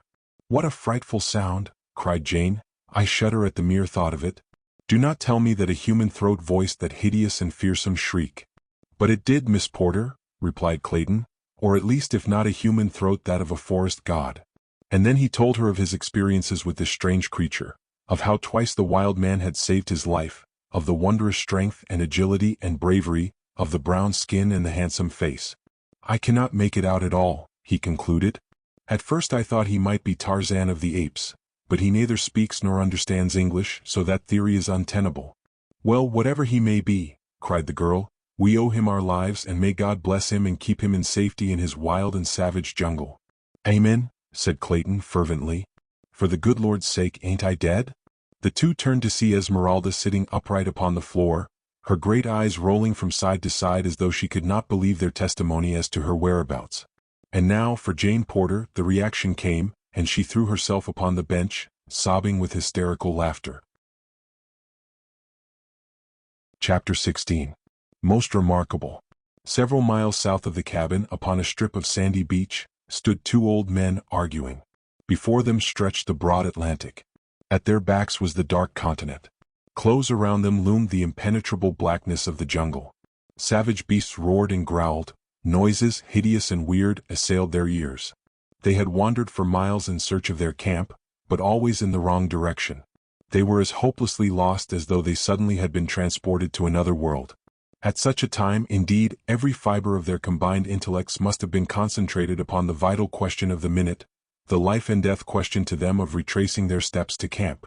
Samuel T. Philander was speaking. "But, my dear professor," he was saying, "I still maintain that but for the victories of Ferdinand and Isabella over the 15th century Moors in Spain, the world would be today 1,000 years in advance of where we now find ourselves. The Moors were essentially a tolerant, broad-minded, liberal race of agriculturists, artisans and merchants, the very type of people that has made possible such civilization as we find today in America and Europe, while the Spaniards—" "Tut, tut, dear Mr. Philander," interrupted Professor Porter, "their religion positively precluded the possibilities you suggest. Moslemism was, is, and always will be, a blight on that scientific progress which has marked—" "Bless me, Professor," interjected Mr. Philander, who had turned his gaze toward the jungle, "there seems to be someone approaching." Professor Archimedes Q. Porter turned in the direction indicated by the nearsighted Mr. Philander. "Tut, tut, Mr. Philander," he chided. "How often must I urge you to seek that absolute concentration of your mental faculties which alone may permit you to bring to bear the highest powers of intellectuality upon the momentous problems which naturally fall to the lot of great minds. And now I find you guilty of a most flagrant breach of courtesy in interrupting my learned discourse to call attention to a mere quadruped of the genus Felis. As I was saying, Mr. "Heavens, Professor, a lion?" cried Mr. Philander, straining his weak eyes toward the dim figure outlined against the dark tropical underbrush. "Yes, yes, Mr. Philander, if you insist upon employing slang in your discourse, a lion.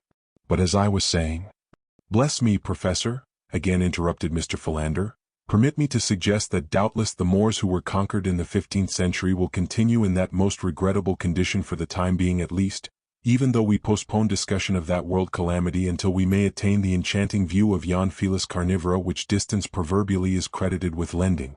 In the meantime the lion had approached with quiet dignity to within 10 paces of the two men, where he stood curiously watching them. The moonlight flooded the beach, and the strange group stood out in bold relief against the yellow sand. Most reprehensible," exclaimed Professor Porter, with a faint trace of irritation in his voice. "Never, Mr. Philander, never before in my life have I known one of these animals to be permitted to roam at large from its cage. I shall most certainly report this outrageous breach of ethics to the directors of the adjacent zoological garden." "Quite right, Professor," agreed Mr. Philander, "and the sooner it is done the better. Let us start now." Seizing the professor by the arm, Mr. Philander set off in the direction that would put the greatest distance between themselves and the lion. They had proceeded but a short distance when a backward glance revealed to the horrified gaze of Mr. Philander that the lion was following them. He tightened his grip upon the protesting professor and increased his speed. "As I was saying, Mr. Philander," repeated Professor Porter. Mr. Philander took another hasty glance rearward. The lion also had quickened his gait, and was doggedly maintaining an unvarying distance behind them. "He is following us," gasped Mr. Philander, breaking into a run. "Tut, tut, Mr. Philander," remonstrated the professor, "this unseemly haste is most unbecoming to men of letters. What will our friends think of us, who may chance to be upon the street and witness our frivolous antics? Pray let us proceed with more decorum." Mr. Philander stole another observation astern. The lion was bounding along in easy leaps scarce 5 paces behind. Mr. Philander dropped the professor's arm, and broke into a mad orgy of speed that would have done credit to any varsity track team. "As I was saying, Mr. Philander," screamed Professor Porter as, metaphorically speaking, he himself threw her into high. He, too, had caught a fleeting backward glimpse of cruel yellow eyes and half-open mouth within startling proximity of his person. With streaming coat tails and shiny silk hat, Professor Archimedes Q. Porter fled through the moonlight close upon the heels of Mr. Samuel T. Philander. Before them a point of the jungle ran out toward a narrow promontory, and it was for the haven of the trees he saw there that Mr. Samuel T. Philander directed his prodigious leaps and bounds, while from the shadows of this same spot peered 2 keen eyes in interested appreciation of the race. It was Tarzan of the Apes who watched, with face a grin, this odd game of follow the leader. He knew the 2 men were safe enough from attack in so far as the lion was concerned. The very fact that Numa had foregone such easy prey at all convinced the wise forest craft of Tarzan that Numa's belly already was full. The lion might stalk them until hungry again, but the chances were that if not angered he would soon tire of the sport, and slink away to his jungle lair. Really, the one great danger was that one of the men might stumble and fall, and then the yellow devil would be upon him in a moment and the joy of the kill would be too great a temptation to withstand. So Tarzan swung quickly to a lower limb in line with the approaching fugitives, and as Mr. Samuel T. Philander came panting and blowing beneath him, already too spent to struggle up to the safety of the limb, Tarzan reached down and, grasping him by the collar of his coat, yanked him to the limb by his side.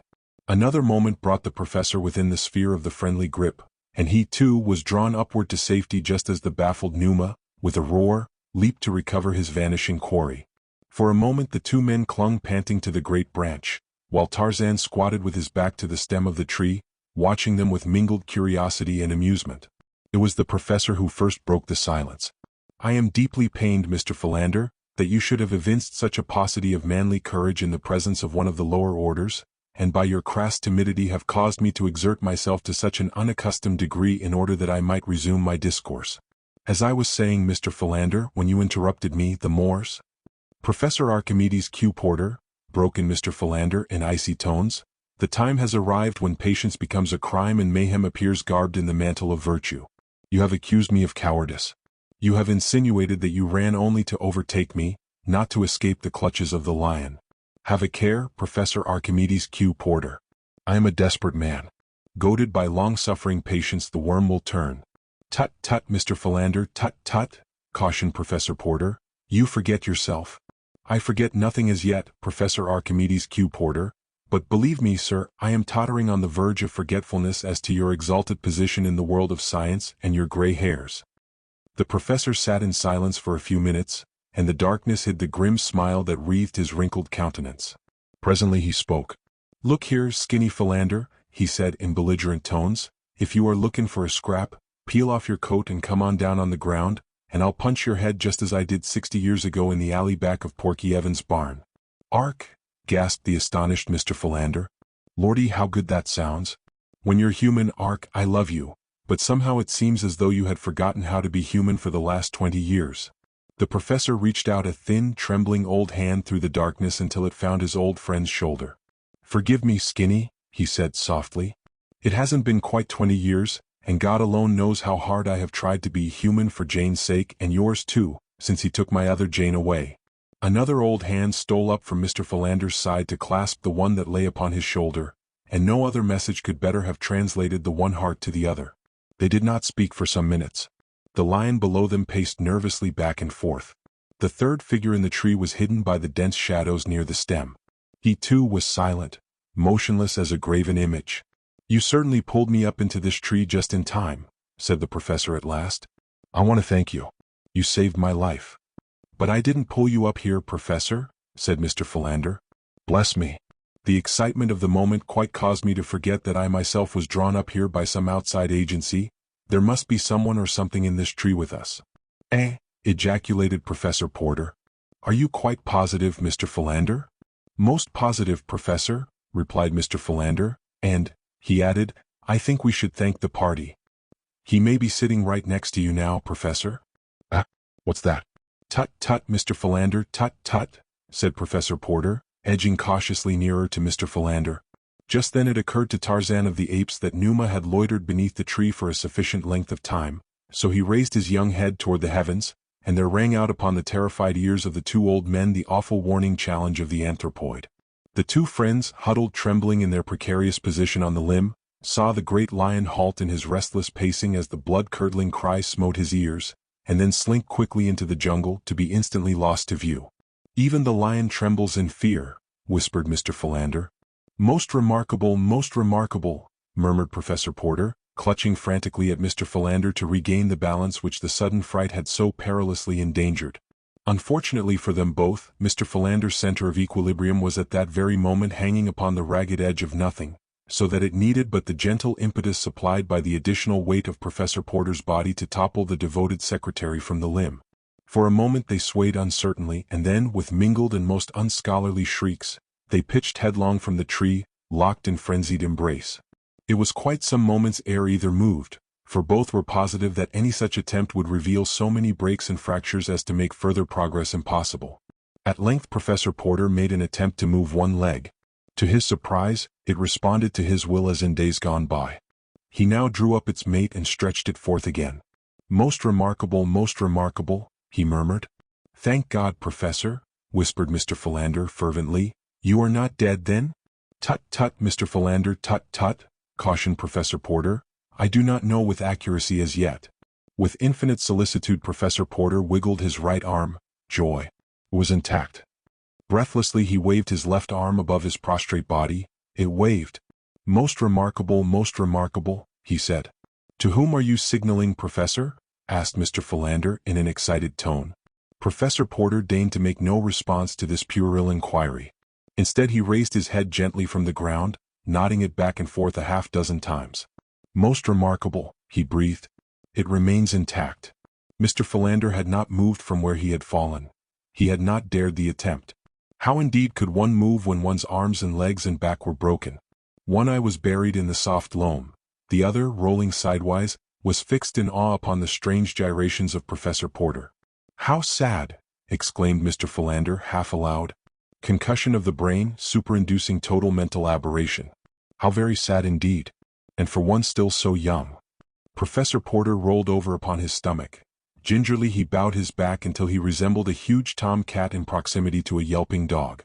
Then he sat up and felt the various portions of his anatomy. "They are all here," he exclaimed.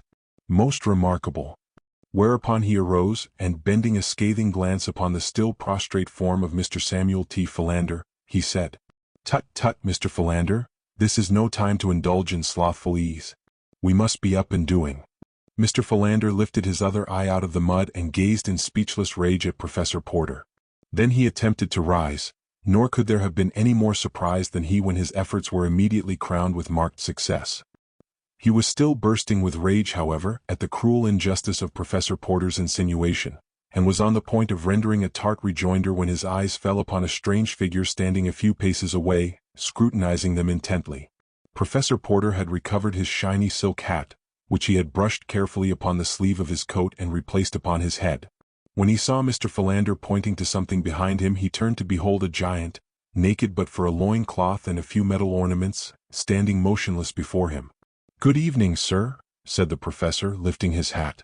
For reply the giant motioned them to follow him, and set off up the beach in the direction from which they had recently come. "I think it the better part of discretion to follow him," said Mr. Philander. "Tut, tut, Mr. Philander," returned the professor. "A short time since you were advancing a most logical argument in substantiation of your theory that camp lay directly south of us. I was skeptical, but you finally convinced me, so now I am positive that toward the south we must travel to reach our friends. Therefore I shall continue south. But, Professor Porter, this man may know better than either of us.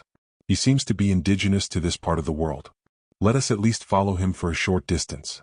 "Tut, tut, Mr. Philander," repeated the professor.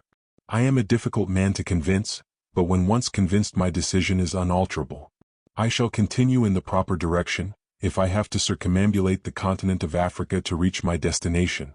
Further argument was interrupted by Tarzan, who, seeing that these strange men were not following him, had returned to their side. Again he beckoned to them, but still they stood in argument. Presently the ape-man lost patience with their stupid ignorance. He grasped the frightened Mr. Philander by the shoulder, and before that worthy gentleman knew whether he was being killed or merely maimed for life, Tarzan had tied one end of his rope securely about Mr. Philander's neck. "Tut, tut, Mr. Philander," remonstrated Professor Porter. "It is most unbeseeming in you to submit to such indignities."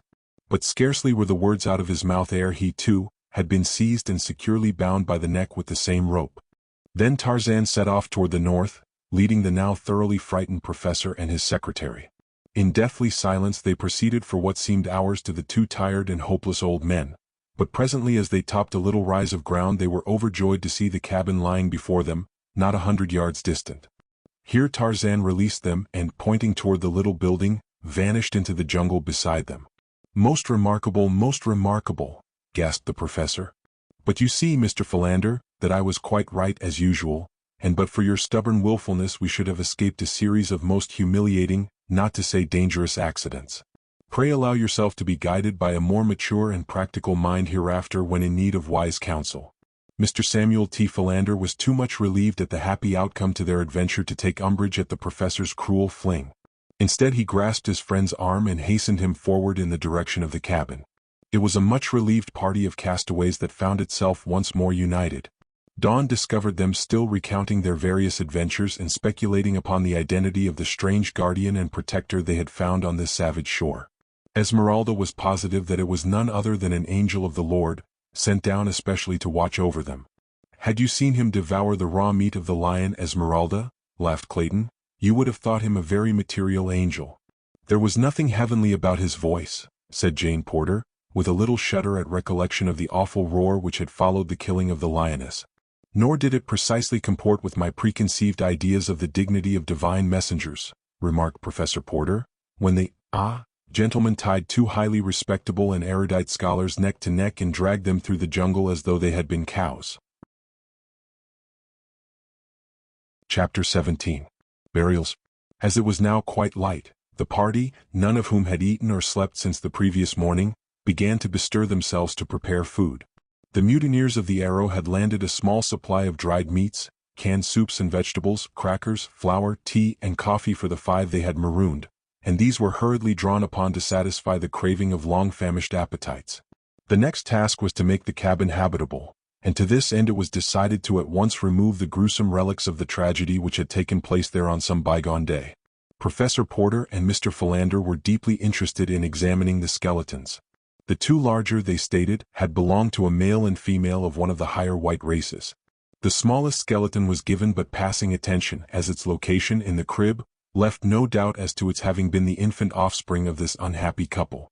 As they were preparing the skeleton of the man for burial, Clayton discovered a massive ring which had evidently encircled the man's finger at the time of his death, for one of the slender bones of the hand still lay within the golden bauble. Picking it up to examine it, Clayton gave a cry of astonishment, for the ring bore the crest of the House of Greystoke. At the same time, Jane discovered the books in the cupboard, and on opening the fly-leaf of one of them saw the name, John Clayton, London. In a second book which she hurriedly examined was the single name, Greystoke. "Why, Mr. Clayton," she cried, "what does this mean? Here are the names of some of your own people in these books." "And here," he replied gravely, "is the great ring of the House of Greystoke which has been lost since my uncle, John Clayton, the former Lord Greystoke, disappeared, presumably lost at sea." "But how do you account for these things being here, in this savage African jungle?" exclaimed the girl. "There is but one way to account for it, Miss Porter," said Clayton. "The late Lord Greystoke was not drowned. He died here in this cabin, and this poor thing upon the floor is all that is mortal of him." "Then this must have been Lady Greystoke," said Jane reverently, indicating the poor mass of bones upon the bed. "The beautiful Lady Alice," replied Clayton, "of whose many virtues and remarkable personal charms I often have heard my mother and father speak." "Poor woman," he murmured sadly. With deep reverence and solemnity the bodies of the late Lord and Lady Greystoke were buried beside their little African cabin, and between them was placed the tiny skeleton of the baby of Kala, the ape. As Mr. Philander was placing the frail bones of the infant in a bit of sailcloth, he examined the skull minutely. Then he called Professor Porter to his side, and the 2 argued in low tones for several minutes. Most remarkable," said Professor Porter. "Bless me," said Mr. Philander, "we must acquaint Mr. Clayton with our discovery at once." "Tut, tut, Mr. Philander, tut, tut," remonstrated Professor Archimedes Q. Porter. "Let the dead past bury its dead." And so the white-haired old man repeated the burial service over this strange grave, while his 4 companions stood with bowed and uncovered heads about him. From the trees Tarzan of the Apes watched the solemn ceremony, but most of all he watched the sweet face and graceful figure of Jane Porter. In his savage, untutored breast new emotions were stirring. He could not fathom them. He wondered why he felt so great an interest in these people, why he had gone to such pains to save the 3 men. But he did not wonder why he had torn Sabor from the tender flesh of the strange girl. Surely the men were stupid and ridiculous and cowardly. Even Manu the monkey was more intelligent than they. If these were creatures of his own kind he was doubtful if his past pride in blood was warranted. But the girl, that was a different matter. He did not reason here. He knew that she was created to be protected, and that he was created to protect her. He wondered why they had dug a great hole in the ground merely to bury dry bones. Surely there was no sense in that. No one wanted to steal dry bones.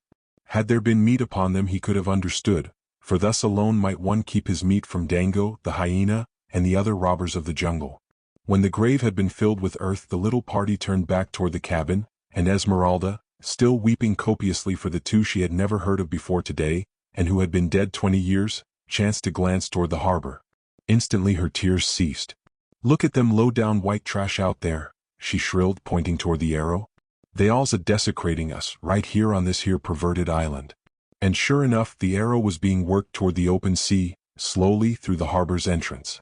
"They promised to leave us firearms and ammunition," said Clayton. "The merciless beasts." "It is the work of that fellow they call Snipes, I am sure," said Jane.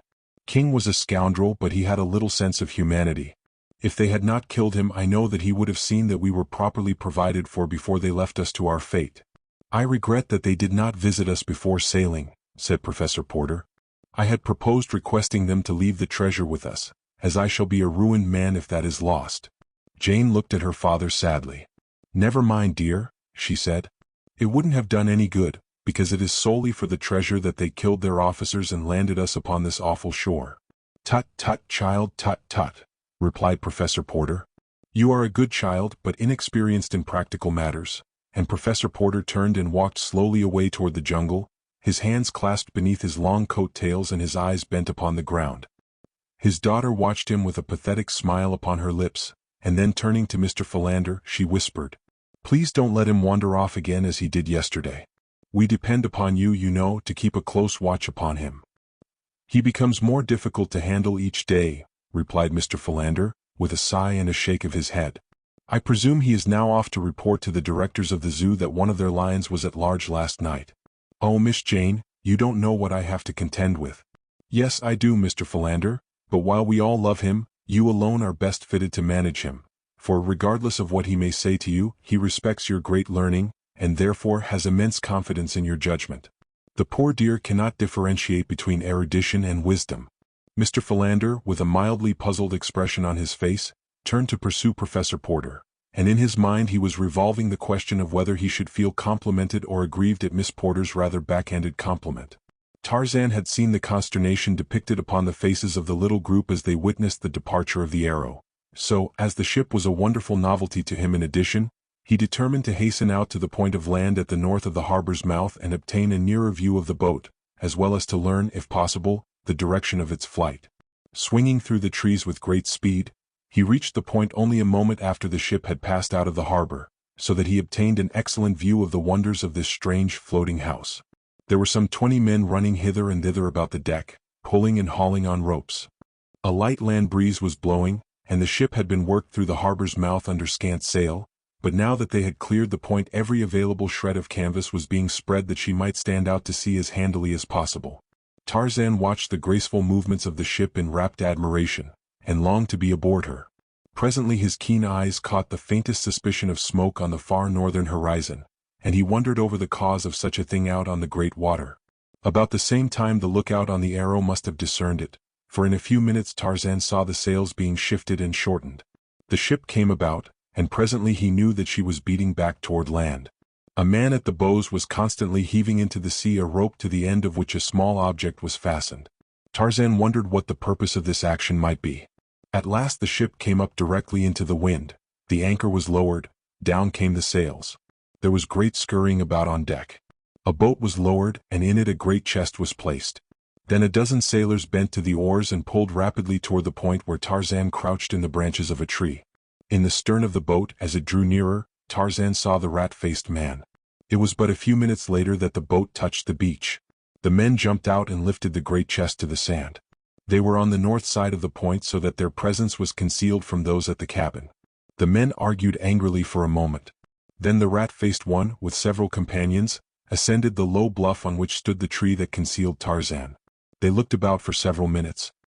"Here is a good place," said the rat-faced sailor, indicating a spot beneath Tarzan's tree. "It is as good as any," replied one of his companions. "If they catch us with the treasure aboard, it will all be confiscated anyway. We might as well bury it here on the chance that some of us will escape the gallows to come back and enjoy it later." The rat-faced one now called to the men who had remained at the boat, and they came slowly up the bank carrying picks and shovels. "Hurry you!" cried Snipes. "Stow it!" retorted one of the men in a surly tone. "You're no admiral, you damned shrimp." "I'm captain here, though I'll have you to understand, you swab," shrieked Snipes with a volley of frightful oaths. "Steady, boys," cautioned one of the men who had not spoken before. "It ain't goin' to get us nothing by fightin' amongst ourselves.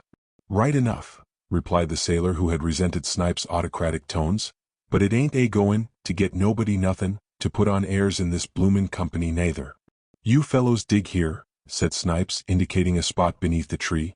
"And while you're diggin', Peter kin be a-makin' of a map of the location so's we kin find it again. You Tom and Bill take a couple more down and fetch up the chest." "What are you a-goin' to do?" asked he of the previous altercation. "Just boss." "Get busy there," growled Snipes. "You didn't think your captain was a-goin' to dig with a shovel, did you?" The men all looked up angrily. None of them liked Snipes, and this disagreeable show of authority since he had murdered King, the real head and ringleader of the mutineers, had only added fuel to the flames of their hatred. "Do you mean to say that you don't intend to take a shovel and lend a hand with this work? Your shoulders not hurt so all fired bad as that," said Tarrant, the sailor who had before spoken. "Not by a damned sight," replied Snipes, fingering the butt of his revolver nervously. "Then by God," replied Tarrant, "if you won't take a shovel you'll take a pickaxe." With the words he raised his pick above his head, and with a mighty blow, he buried the point in Snipes' brain. For a moment the men stood silently looking at the result of their fellow's grim humor. Then one of them spoke. "Served the skunk jolly well right," he said. One of the others commenced to ply his pick to the ground. The soil was soft and he threw aside the pick and grasped a shovel. Then the others joined him. There was no further comment on the killing, but the men worked in a better frame of mind than they had since Snipes had assumed command. When they had a trench of ample size to bury the chest, Terrence suggested that they enlarge it and enter Snipes' body on top of the chest.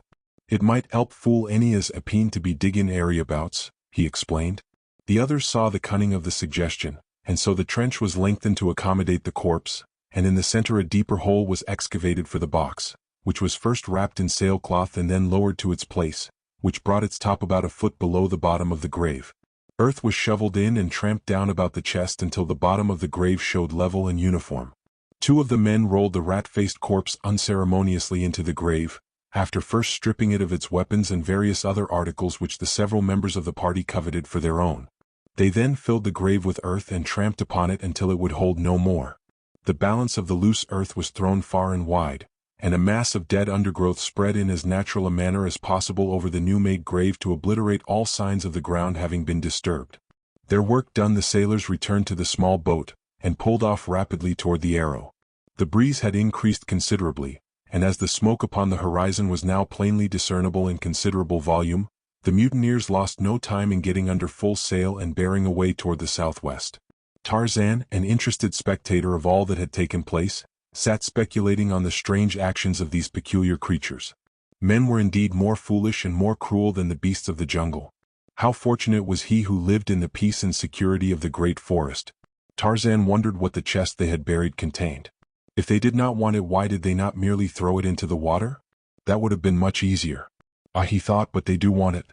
They have hidden it here because they intend returning for it later.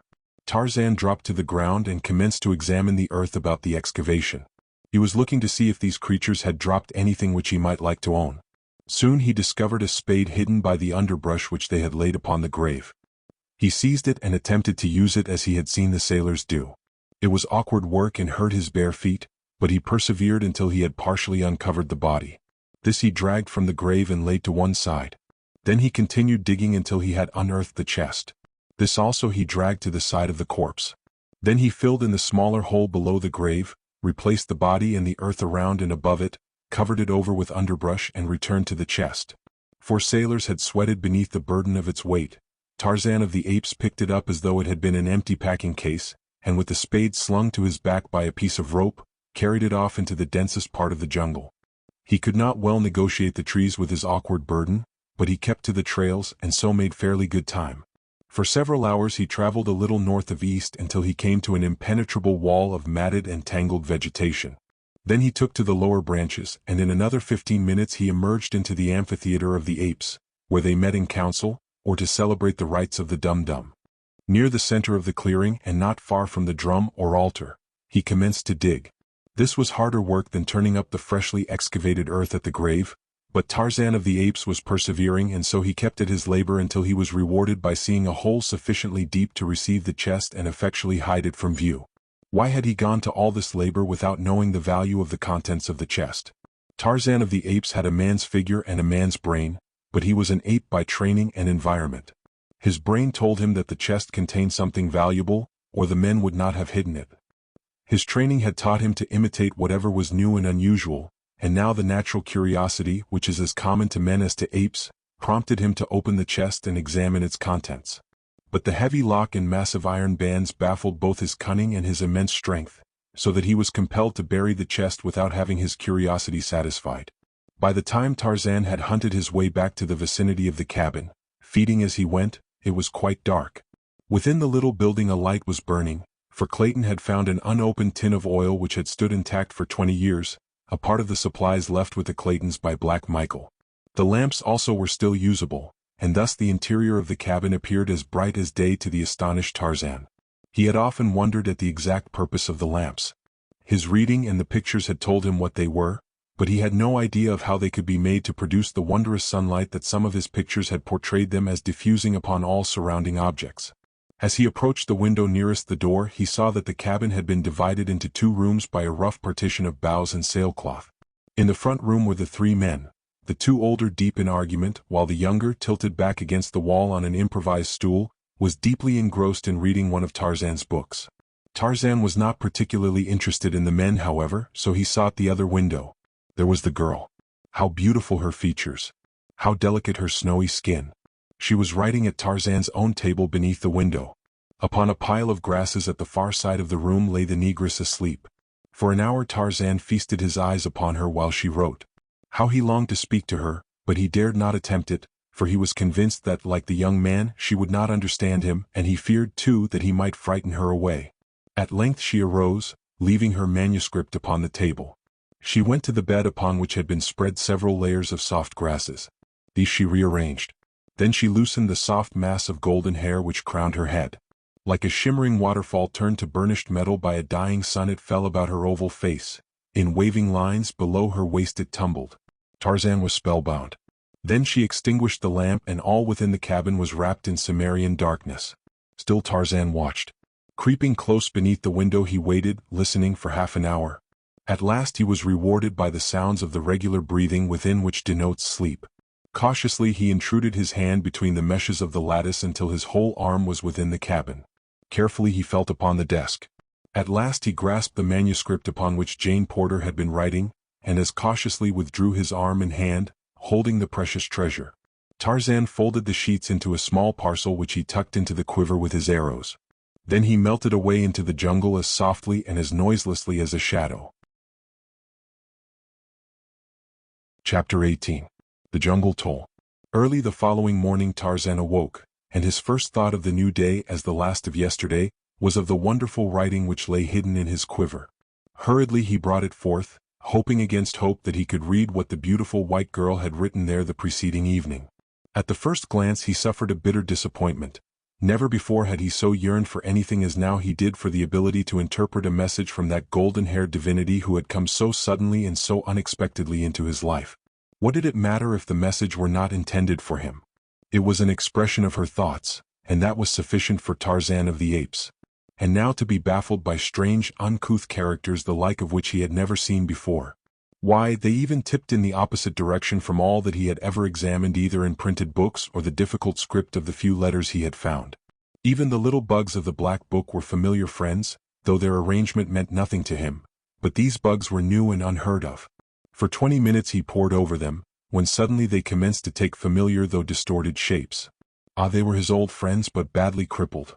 Then he began to make out a word here and a word there. His heart leaped for joy. He could read it, and he would.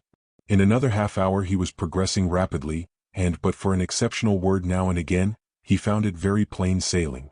Here is what he read. West coast of Africa, about 10 degrees south. Latitude. So Mr. Clayton says. February 3rd, 1909. Dearest Hazel. It seems foolish to write you a letter that you may never see, but I simply must tell somebody of our awful experiences since we sailed from Europe on the ill-fated Arrow. If we never return to civilization, as now seems only too likely, this will at least prove a brief record of the events which led up to our final fate, whatever it may be. As you know, we were supposed to have set out upon a scientific expedition to the Congo. Papa was presumed to entertain some wondrous theory of an unthinkably ancient civilization, the remains of which lay buried somewhere in the Congo Valley. but after we were well under sail the truth came out. It seems that an old bookworm who has a book and curio shop in Baltimore discovered between the leaves of a very old Spanish manuscript a letter written in 1550 detailing the adventures of a crew of mutineers of a Spanish galleon bound from Spain to South America with a vast treasure of doubloons and pieces of eight, I suppose, for they certainly sound weird and piratey. The writer had been one of the crew, and the letter was to his son, who was, at the very time the letter was written, master of a Spanish merchantman. Many years had elapsed since the events the letter narrated had transpired, and the old man had become a respected citizen of an obscure Spanish town, but the love of gold was still so strong upon him that he risked all to acquaint his son with the means of attaining fabulous wealth for them both. The writer told how when but a week out from Spain the crew had mutinied and murdered every officer and man who opposed them, but they defeated their own ends by this very act, for there was none left competent to navigate a ship at sea. They were blown hither and thither for 2 months, until sick and dying of scurvy, starvation, and thirst, they had been wrecked on a small islet. The galleon was washed high upon the beach where she went to pieces, but not before the survivors, who numbered but 10 souls, had rescued one of the great chests of treasure. This they buried well up on the island, and for 3 years they lived there in constant hope of being rescued. One by one they sickened and died until only one man was left, the writer of the letter. The men had built a boat from the wreckage of the galleon, but having no idea where the island was located they had not dared to put to sea. When all were dead except himself, however, the awful loneliness so weighed upon the mind of the sole survivor that he could endure it no longer, and choosing to risk death upon the open sea rather than madness on the lonely isle, he set sail in his little boat after nearly a year of solitude. Fortunately he sailed due north, and within a week was in the track of the Spanish merchantman plying between the West Indies and Spain, and was picked up by one of these vessels homeward bound. The story he told was merely one of shipwreck in which all but a few had perished, the balance, except himself, dying after they reached the island. He did not mention the mutiny or the chest of buried treasure.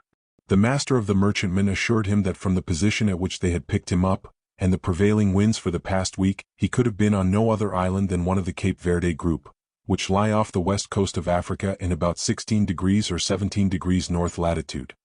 His letter described the island minutely as well as the location of the treasure, and was accompanied by the crudest, funniest little old map you ever saw, with trees and rocks all marked by scrawly X's to show the exact spot where the treasure had been buried. When Papa explained the real nature of the expedition, my heart sank, for I know so well how visionary and impractical the poor dear has always been that I feared that he had again been duped, especially when he told me he had paid $1,000 for the letter and map. To add to my distress, I learned that he had borrowed $10,000 more from Robert Candler, and had given his notes for the amount. Mr. Candler had asked for no security, and you know, dearie, what that will mean for me if Papa cannot meet them. Oh, how I detest that man. We all tried to look on the bright side of things, but Mr. Philander and Mr. Clayton, he joined us in London just for the adventure, both felt as skeptical as I. Well, to make a long story short, we found the island and the treasure, a great iron-bound oak chest, wrapped in many layers of oiled sailcloth, and as strong and firm as when it had been buried nearly 200 years ago. It was simply filled with gold coin, and was so heavy that 4 men bent underneath its weight. The horrid thing seems to bring nothing but murder and misfortune to those who have anything to do with it, for 3 days after we sailed from the Cape Verde Islands our own crew mutinied and killed every one of their officers. Oh, it was the most terrifying experience one could imagine. I cannot even write of it. They were going to kill us too, but one of them, the leader named King, would not let them, and so they sailed south along the coast to a lonely spot where they found a good harbor, and here they landed and have left us. They sailed away with the treasure today, but Mr. Clayton says they will meet with a fate similar to the mutineers of the ancient galleon, because King, the only man aboard who knew aught of navigation, was murdered on the beach by one of the men the day we landed. I wish you could know Mr. Clayton. He is the dearest fellow imaginable, and unless I am mistaken he has fallen very much in love with me. He is the only son of Lord Greystoke, and some day will inherit the title and estates. In addition, he is wealthy in his own right, but the fact that he is going to be an English lord makes me very sad. You know what my sentiments have always been relative to American girls who married titled foreigners. Oh, if he were only a plain American gentleman. But it isn't his fault, poor fellow, and in everything except birth he would do credit to my country, and that is the greatest compliment I know how to pay any man. We have had the most weird experiences since we were landed here. Papa and Mr. Philander lost in the jungle and chased by a real lion. Mr. Clayton lost and attacked twice by wild beasts. Esmeralda and I cornered in an old cabin by a perfectly awful man-eating lioness. Oh, it was simply terrifical, as Esmeralda would say. But the strangest part of it all is the wonderful creature who rescued us. I have not seen him, but Mr. Clayton and Papa and Mr. Philander have, and they say that he is a perfectly godlike white man tanned to a dusky brown, with the strength of a wild elephant, the agility of a monkey, and the bravery of a lion. He speaks no English and vanishes as quickly and as mysteriously after he has performed some valorous deed, as though he were a disembodied spirit. Then we have another weird neighbor, who printed a beautiful sign in English and tacked it on the door of his cabin, which we have preempted, warning us to destroy none of his belongings, and signing himself Tarzan of the Apes. We have never seen him, though we think he is about, for one of the sailors who was going to shoot Mr. Clayton in the back, received a spear in his shoulder from some unseen hand in the jungle. The sailors left us but a meager supply of food, so, as we have only a single revolver with but 3 cartridges left in it, we do not know how we can procure meat, though Mr. Philander says that we can exist indefinitely on the wild fruit and nuts which abound in the jungle. I am very tired now, so I shall go to my funny bed of grasses which Mr. Clayton gathered for me, but will add to this from day to day as things happen. Lovingly, Jane Porter. To Hazel Strong, Baltimore, Maryland. Tarzan sat in a brown study for a long time after he finished reading the letter. It was filled with so many new and wonderful things that his brain was in a whirl as he attempted to digest them all. So they did not know that he was Tarzan of the Apes. He would tell them. In his tree he had constructed a rude shelter of leaves and boughs, beneath which, protected from the rain, he had placed the few treasures brought from the cabin. Among these were some pencils. He took one, and beneath Jane Porter's signature he wrote, "I am Tarzan of the Apes." He thought that would be sufficient. Later he would return the letter to the cabin. In the matter of food, thought Tarzan, they had no need to worry, he would provide, and he did. The next morning Jane found her missing letter in the exact spot from which it had disappeared 2 nights before. She was mystified, but when she saw the printed words beneath her signature, she felt a cold, clammy chill run up her spine. She showed the letter, or rather the last sheet with the signature, to Clayton. "And to think," she said, "that uncanny thing was probably watching me all the time that I was writing. Oh, it makes me shudder just to think of it." "But he must be friendly," reassured Clayton, "for he has returned your letter, nor did he offer to harm you, and unless I am mistaken he left a very substantial memento of his friendship outside the cabin door last night, for I just found the carcass of a wild boar there as I came out." From then on scarcely a day passed that did not bring its offering of game or other food. Sometimes it was a young deer, again a quantity of strange cooked food, cassava cakes pilfered from the village of Mbonga, or a boar or leopard, and once a lion. Tarzan derived the greatest pleasure of his life in hunting meat for these strangers. It seemed to him that no pleasure on earth could compare with laboring for the welfare and protection of the beautiful white girl. Some day he would venture into the camp in daylight and talk with these people through the medium of the little bugs which were familiar to them and to Tarzan. But he found it difficult to overcome the timidity of the wild thing of the forest, and so day followed day without seeing a fulfillment of his good intentions. The party in the camp, emboldened by familiarity, wandered farther and yet farther into the jungle in search of nuts and fruit. Scarcely a day passed that did not find Professor Porter straying in his preoccupied indifference toward the jaws of death. Mr. Samuel T. Philander, never what one might call robust, was worn to the shadow of a shadow through the ceaseless worry and mental distraction resultant from his Herculean efforts to safeguard the professor. A month passed. Tarzan had finally determined to visit the camp by daylight. It was early afternoon. Clayton had wandered to the point at the harbor's mouth to look for passing vessels. Here he kept a great mass of wood, high-piled, ready to be ignited as a signal should a steamer or a sail top the far horizon. Professor Porter was wandering along the beach south of the camp with Mr. Philander at his elbow, urging him to turn his steps back before the two became again the sport of some savage beast.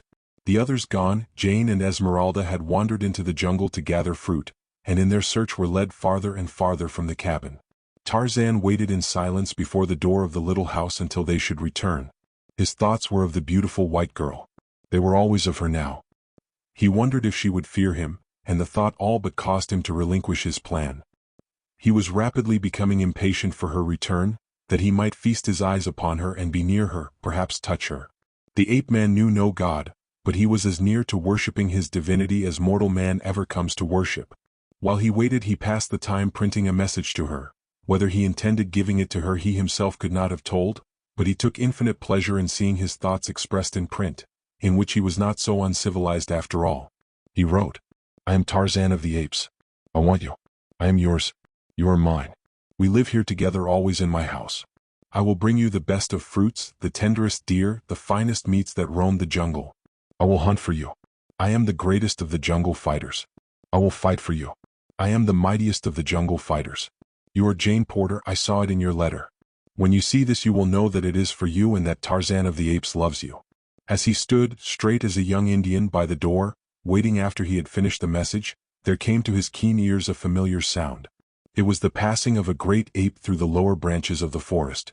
For an instant he listened intently, and then from the jungle came the agonized scream of a woman, and Tarzan of the Apes, dropping his first love letter upon the ground, shot like a panther into the forest. Clayton also heard the scream, and Professor Porter and Mr. Philander, and in a few minutes they came panting to the cabin, calling out to each other a volley of excited questions as they approached. A glance within confirmed their worst fears. Jane and Esmeralda were not there. Instantly, Clayton, followed by the two old men, plunged into the jungle, calling the girl's name aloud. For half an hour they stumbled on, until Clayton, by merest chance, came upon the prostrate form of Esmeralda.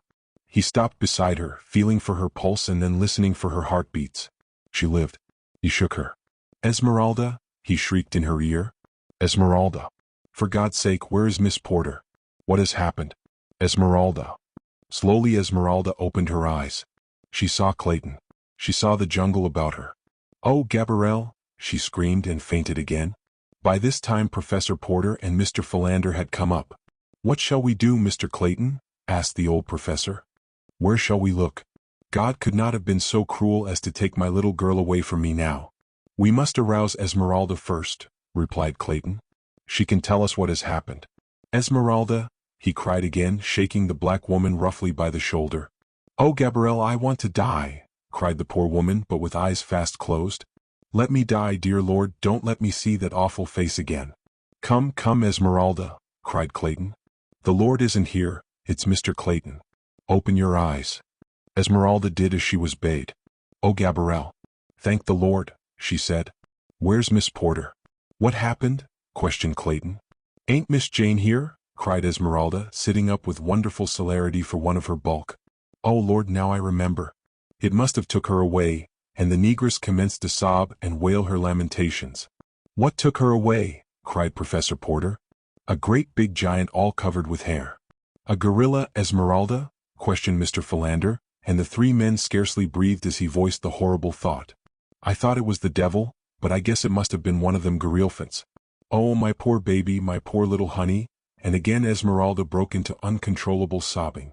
Clayton immediately began to look about for tracks, but he could find nothing save a confusion of trampled grasses in the close vicinity, and his woodcraft was too meager for the translation of what he did see. All the balance of the day they sought through the jungle, but as night drew on they were forced to give up in despair and hopelessness, for they did not even know in what direction the thing had borne Jane. It was long after dark ere they reached the cabin, and a sad and grief-stricken party it was that sat silently within the little structure. Professor Porter finally broke the silence.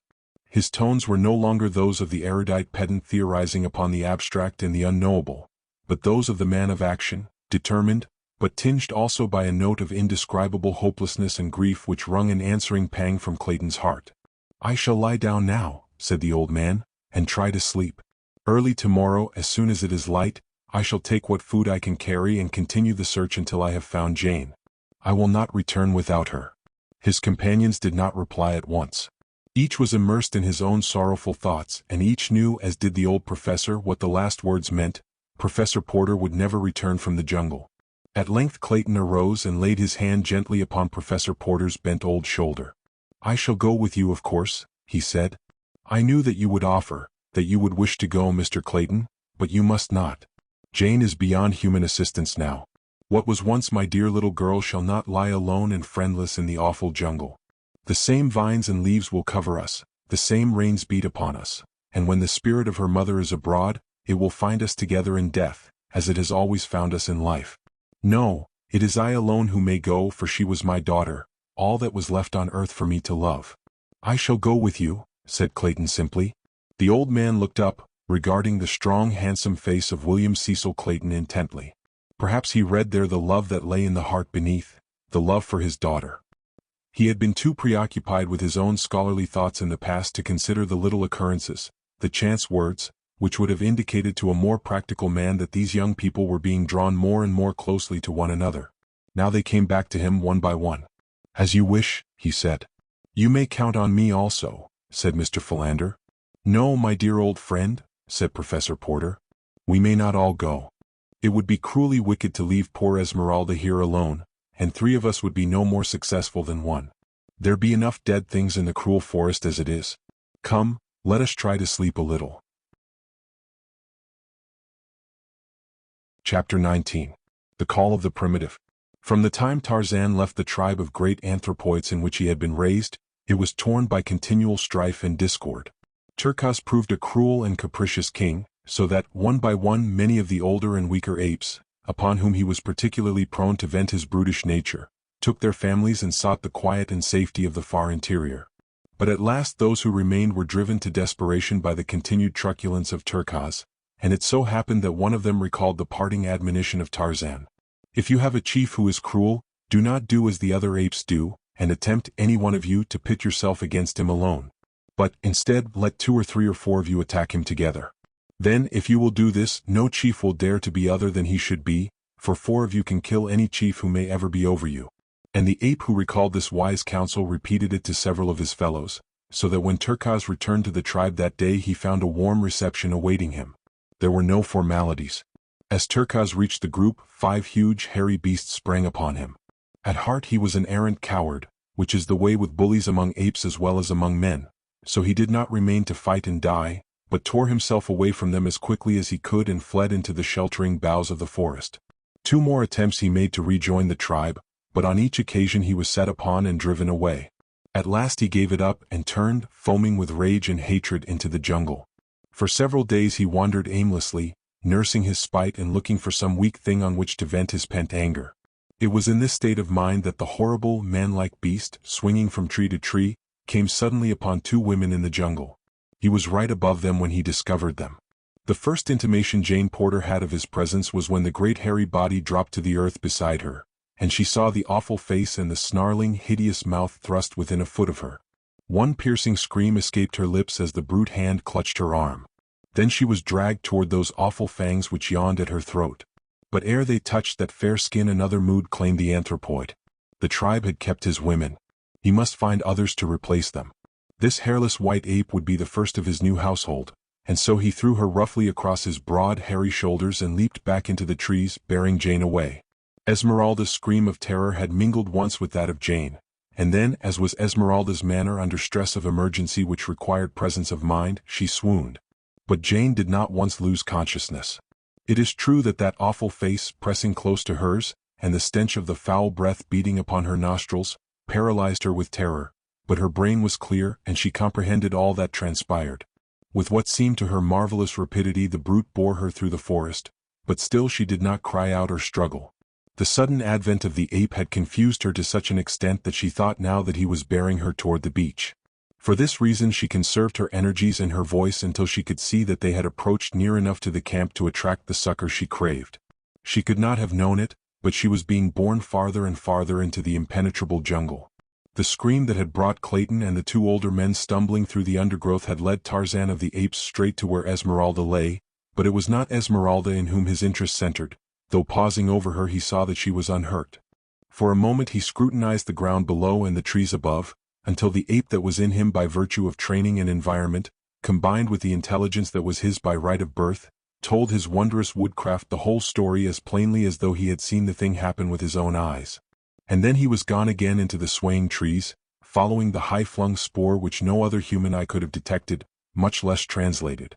At boughs' ends, where the anthropoid swings from one tree to another, there is most to mark the trail, but least to point the direction of the quarry, for there the pressure is downward always toward the small end of the branch, whether the ape be leaving or entering a tree. Nearer the center of the tree, where the signs of passage are fainter, the direction is plainly marked. Here on this branch a caterpillar has been crushed by the fugitive's great foot, and Tarzan knows instinctively where that same foot would touch in the next stride.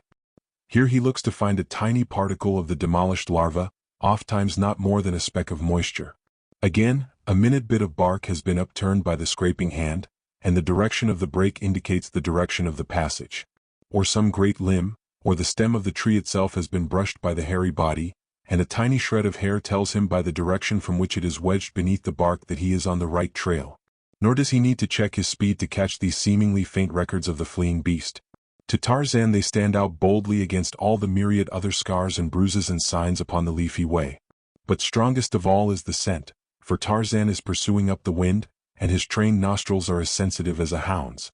There are those who believe that the lower orders are specially endowed by nature with better olfactory nerves than man, but it is merely a matter of development. Man's survival does not hinge so greatly upon the perfection of his senses. His power to reason has relieved them of many of their duties, and so they have, to some extent, atrophied, as have the muscles which move the ears and scalp, merely from disuse. The muscles are there, about the ears and beneath the scalp, and so are the nerves which transmit sensations to the brain, but they are underdeveloped because they are not needed. Not so with Tarzan of the Apes. From early infancy his survival had depended upon acuteness of eyesight, hearing, smell, touch, and taste far more than upon the more slowly developed organ of reason. The least developed of all in Tarzan was the sense of taste, for he could eat luscious fruits or raw flesh, long buried with almost equal appreciation, but in that he differed but slightly from more civilized epicures. Almost silently the ape-man sped on in the track of Turkaz and his prey, but the sound of his approach reached the ears of the fleeing beast and spurred it on to greater speed. 3 miles were covered before Tarzan overtook them, and then Turkaz, seeing that further flight was futile, dropped to the ground in a small open glade, that he might turn and fight for his prize or be free to escape unhampered if he saw that the pursuer was more than a match for him. He still grasped Jane in one great arm as Tarzan bounded like a leopard into the arena which nature had provided for this primeval-like battle. When Turkaz saw that it was Tarzan who pursued him, he jumped to the conclusion that this was Tarzan's woman, since they were of the same kind, white and hairless, and so he rejoiced at this opportunity for double revenge upon his hated enemy. To Jane the strange apparition of this godlike man was as wine to sick nerves. From the description which Clayton and her father and Mr. Philander had given her, she knew that it must be the same wonderful creature who had saved them, and she saw in him only a protector and a friend. But as Turkaz pushed her roughly aside to meet Tarzan's charge, and she saw the great proportions of the ape and the mighty muscles and the fierce fangs, her heart quailed. How could any vanquish such a mighty antagonist? Like 2 charging bulls they came together, and like 2 wolves sought each other's throat. Against the long canines of the ape was pitted the thin blade of the man's knife. Jane, her lithe, young form flattened against the trunk of a great tree, her hands tight pressed against her rising and falling bosom, and her eyes wide with mingled horror, fascination, fear, and admiration, watched the primordial ape battle with the primeval man for possession of a woman, for her. As the great muscles of the man's back and shoulders knotted beneath the tension of his efforts, and the huge biceps and forearm held at bay those mighty tusks, the veil of centuries of civilization and culture was swept from the blurred vision of the Baltimore girl. When the long knife drank deep a dozen times of Turkaz's heart's blood, and the great carcass rolled lifeless upon the ground, it was a primeval woman who sprang forward with outstretched arms toward the primeval man who had fought for her and won her. And Tarzan? He did what no red-blooded man needs lessons in doing. He took his woman in his arms and smothered her upturned, panting lips with kisses. For a moment Jane lay there with half-closed eyes. For a moment, the first in her young life, she knew the meaning of love. But as suddenly as the veil had been withdrawn it dropped again, and an outraged conscience suffused her face with its scarlet mantle, and a mortified woman thrust Tarzan of the Apes from her and buried her face in her hands. Tarzan had been surprised when he had found the girl he had learned to love after a vague and abstract manner a willing prisoner in his arms. Now he was surprised that she repulsed him. He came close to her once more and took hold of her arm. She turned upon him like a tigress, striking his great breast with her tiny hands. Tarzan could not understand it. A moment ago and it had been his intention to hasten Jane back to her people, but that little moment was lost now in the dim and distant past of things which were but can never be again, and with it the good intentions had gone to join the impossible. Since then Tarzan of the Apes had felt a warm, lithe form close pressed to his. Hot, sweet breath against his cheek and mouth had fanned a new flame to life within his breast, and perfect lips had clung to his and burning kisses that had seared a deep brand into his soul, a brand which marked a new Tarzan. Again he laid his hand upon her arm. Again she repulsed him. And then Tarzan of the Apes did just what his first ancestor would have done. He took his woman in his arms and carried her into the jungle. Early the following morning the four within the little cabin by the beach were awakened by the booming of a cannon. Clayton was the first to rush out, and there, beyond the harbor's mouth, he saw two vessels lying at anchor. One was the Arrow and the other a small French cruiser. The sides of the latter were crowded with men gazing shoreward, and it was evident to Clayton, as to the others who had now joined him, that the gun which they had heard had been fired to attract their attention if they still remained at the cabin. Both vessels lay at a considerable distance from shore, and it was doubtful if their glasses would locate the waving hats of the little party far in between the harbor's points. Esmeralda had removed her red apron and was waving it frantically above her head, but Clayton, still fearing that even this might not be seen, hurried off toward the northern point where lay his signal pyre ready for the match. It seemed an age to him, as to those who waited breathlessly behind, ere he reached the great pile of dry branches and underbrush. As he broke from the dense wood and came in sight of the vessels again, he was filled with consternation to see that the Arrow was making sail and that the cruiser was already under way. Quickly lighting the pyre in a dozen places, he hurried to the extreme point of the promontory, where he stripped off his shirt, and tying it to a fallen branch, stood waving it back and forth above him. But still the vessels continued to stand out, and he had given up all hope, when the great column of smoke, rising above the forest in one dense vertical shaft, attracted the attention of a lookout aboard the cruiser, and instantly a dozen glasses were leveled on the beach. Presently Clayton saw the two ships come about again, and while the Arrow lay drifting quietly on the ocean, the cruiser steamed slowly back toward shore. At some distance away she stopped, and a boat was lowered and dispatched toward the beach. As it was drawn up a young officer stepped out. "Monsieur Clayton, I presume?" he asked. "Thank God you have come," was Clayton's reply. "And it may be that it is not too late even now." "What do you mean, monsieur?" asked the officer. Clayton told of the abduction of Jane Porter and the need of armed men to aid in the search for her. "Mon Dieu!" exclaimed the officer sadly. "Yesterday and it would not have been too late. Today and it may be better that the poor lady were never found. It is horrible, monsieur. It is too horrible." Other boats had now put off from the cruiser, and Clayton, having pointed out the harbor's entrance to the officer, entered the boat with him, and its nose was turned toward the little landlocked bay, into which the other craft followed. Soon the entire party had landed where stood Professor Porter, Mr. Philander, and the weeping Esmeralda. Among the officers in the last boats to put off from the cruiser was the commander of the vessel, and when he had heard the story of Jane's abduction, he generously called for volunteers to accompany Professor Porter and Clayton in their search.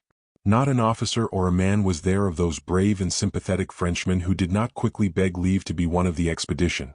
The commander selected 20 men and 2 officers, Lieutenant Darnat and Lieutenant Charpentier.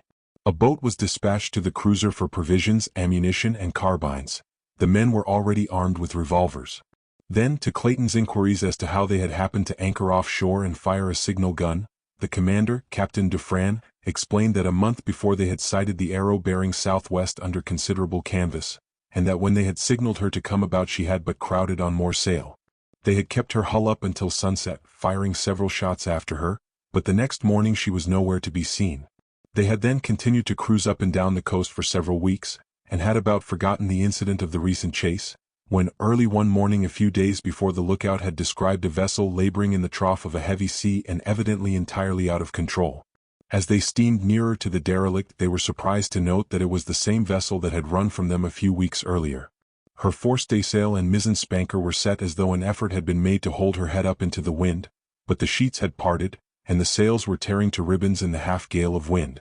In the high sea that was running it was a difficult and dangerous task to attempt to put a prize crew aboard her, and as no signs of life had been seen above deck, it was decided to stand by until the wind and sea abated. But just then a figure was seen clinging to the rail and feebly waving a mute signal of despair toward them. Immediately a boat's crew was ordered out and an attempt was successfully made to board the Arrow. The sight that met the Frenchmen's eyes as they clambered over the ship's side was appalling. A dozen dead and dying men rolled hither and thither upon the pitching deck, the living intermingled with the dead. 2 of the corpses appeared to have been partially devoured as though by wolves. The prize crew soon had the vessel under proper sail once more and the living members of the ill-starred company carried below to their hammocks. The dead were wrapped in tarpaulins and lashed on deck to be identified by their comrades before being consigned to the deep. None of the living was conscious when the Frenchmen reached the Arrow's deck. Even the poor devil who had waved the single despairing signal of distress had lapsed into unconsciousness before he had learned whether it had availed or not. It did not take the French officer long to learn what had caused the terrible condition aboard, For when water and brandy were sought to restore the men, it was found that there was none, nor even food of any description. He immediately signaled to the cruiser to send water, medicine, and provisions, and another boat made the perilous trip to the Arrow. When restoratives had been applied, several of the men regained consciousness, and then the whole story was told. That part of it we know up to the sailing of the Arrow after the murder of Snipes, and the burial of his body above the treasure chest. It seems that the pursuit by the cruiser had so terrorized the mutineers that they had continued out across the Atlantic for several days after losing her, but on discovering the meager supply of water and provisions aboard, they had turned back toward the east. With no one on board who understood navigation, discussions soon arose as to their whereabouts, and as 3 days' sailing to the east did not raise land, they bore off to the north, fearing that the high north winds that had prevailed had driven them south of the southern extremity of Africa. They kept on a north-northeasterly course for 2 days, when they were overtaken by a calm which lasted for nearly a week. Their water was gone, and in another day they would be without food. Conditions changed rapidly from bad to worse. One man went mad and leaped overboard. Soon another opened his veins and drank his own blood. When he died they threw him overboard also, though there were those among them who wanted to keep the corpse on board. Hunger was changing them from human beasts to wild beasts.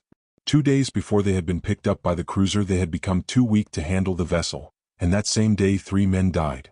On the following morning it was seen that one of the corpses had been partially devoured. All that day the men lay glaring at each other like beasts of prey, and the following morning 2 of the corpses lay almost entirely stripped of flesh.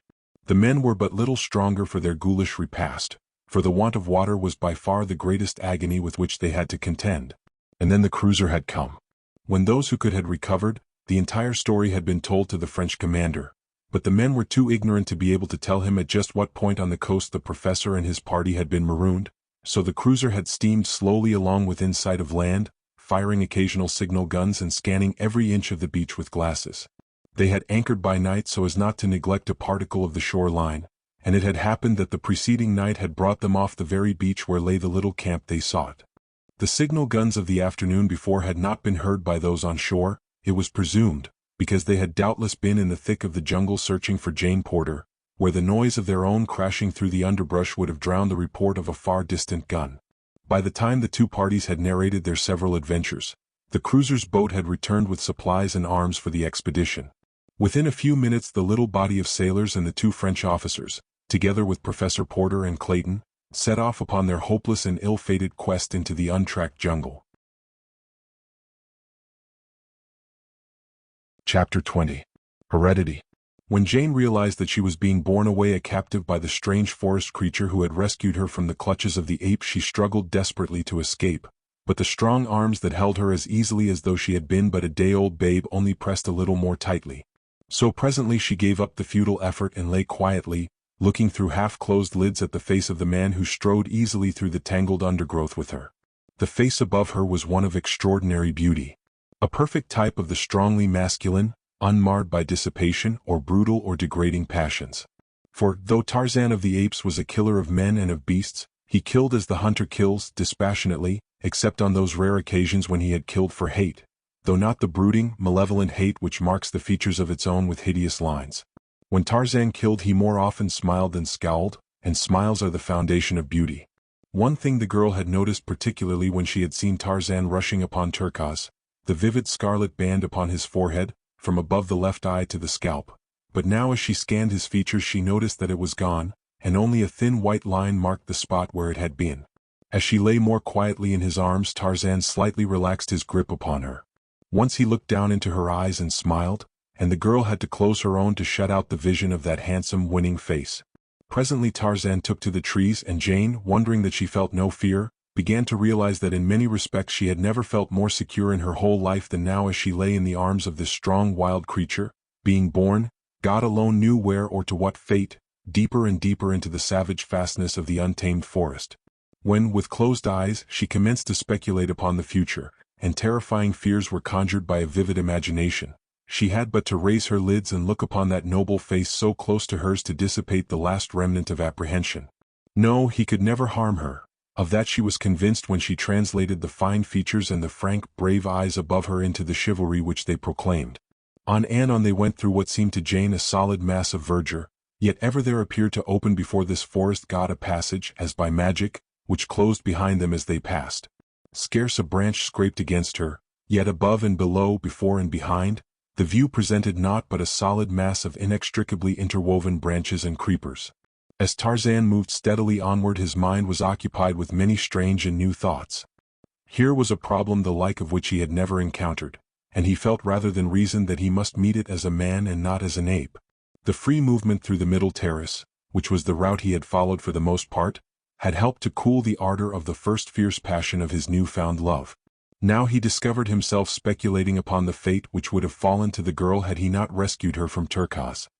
He knew why the ape had not killed her, and he commenced to compare his intentions with those of Turkaz.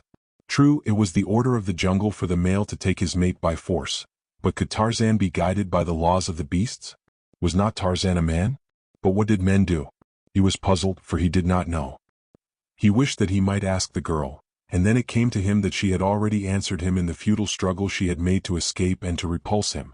But now they had come to their destination, and Tarzan of the Apes, with Jane in his strong arms, swung lightly to the turf of the arena where the great apes held their councils and danced the wild orgy of the dum-dum. Though they had come many miles, it was still but mid-afternoon, and the amphitheater was bathed in the half-light which filtered through the maze of encircling foliage. The green turf looked soft and cool and inviting. The myriad noises of the jungle seemed far distant and hushed to a mere echo of blurred sounds, rising and falling like the surf upon a remote shore.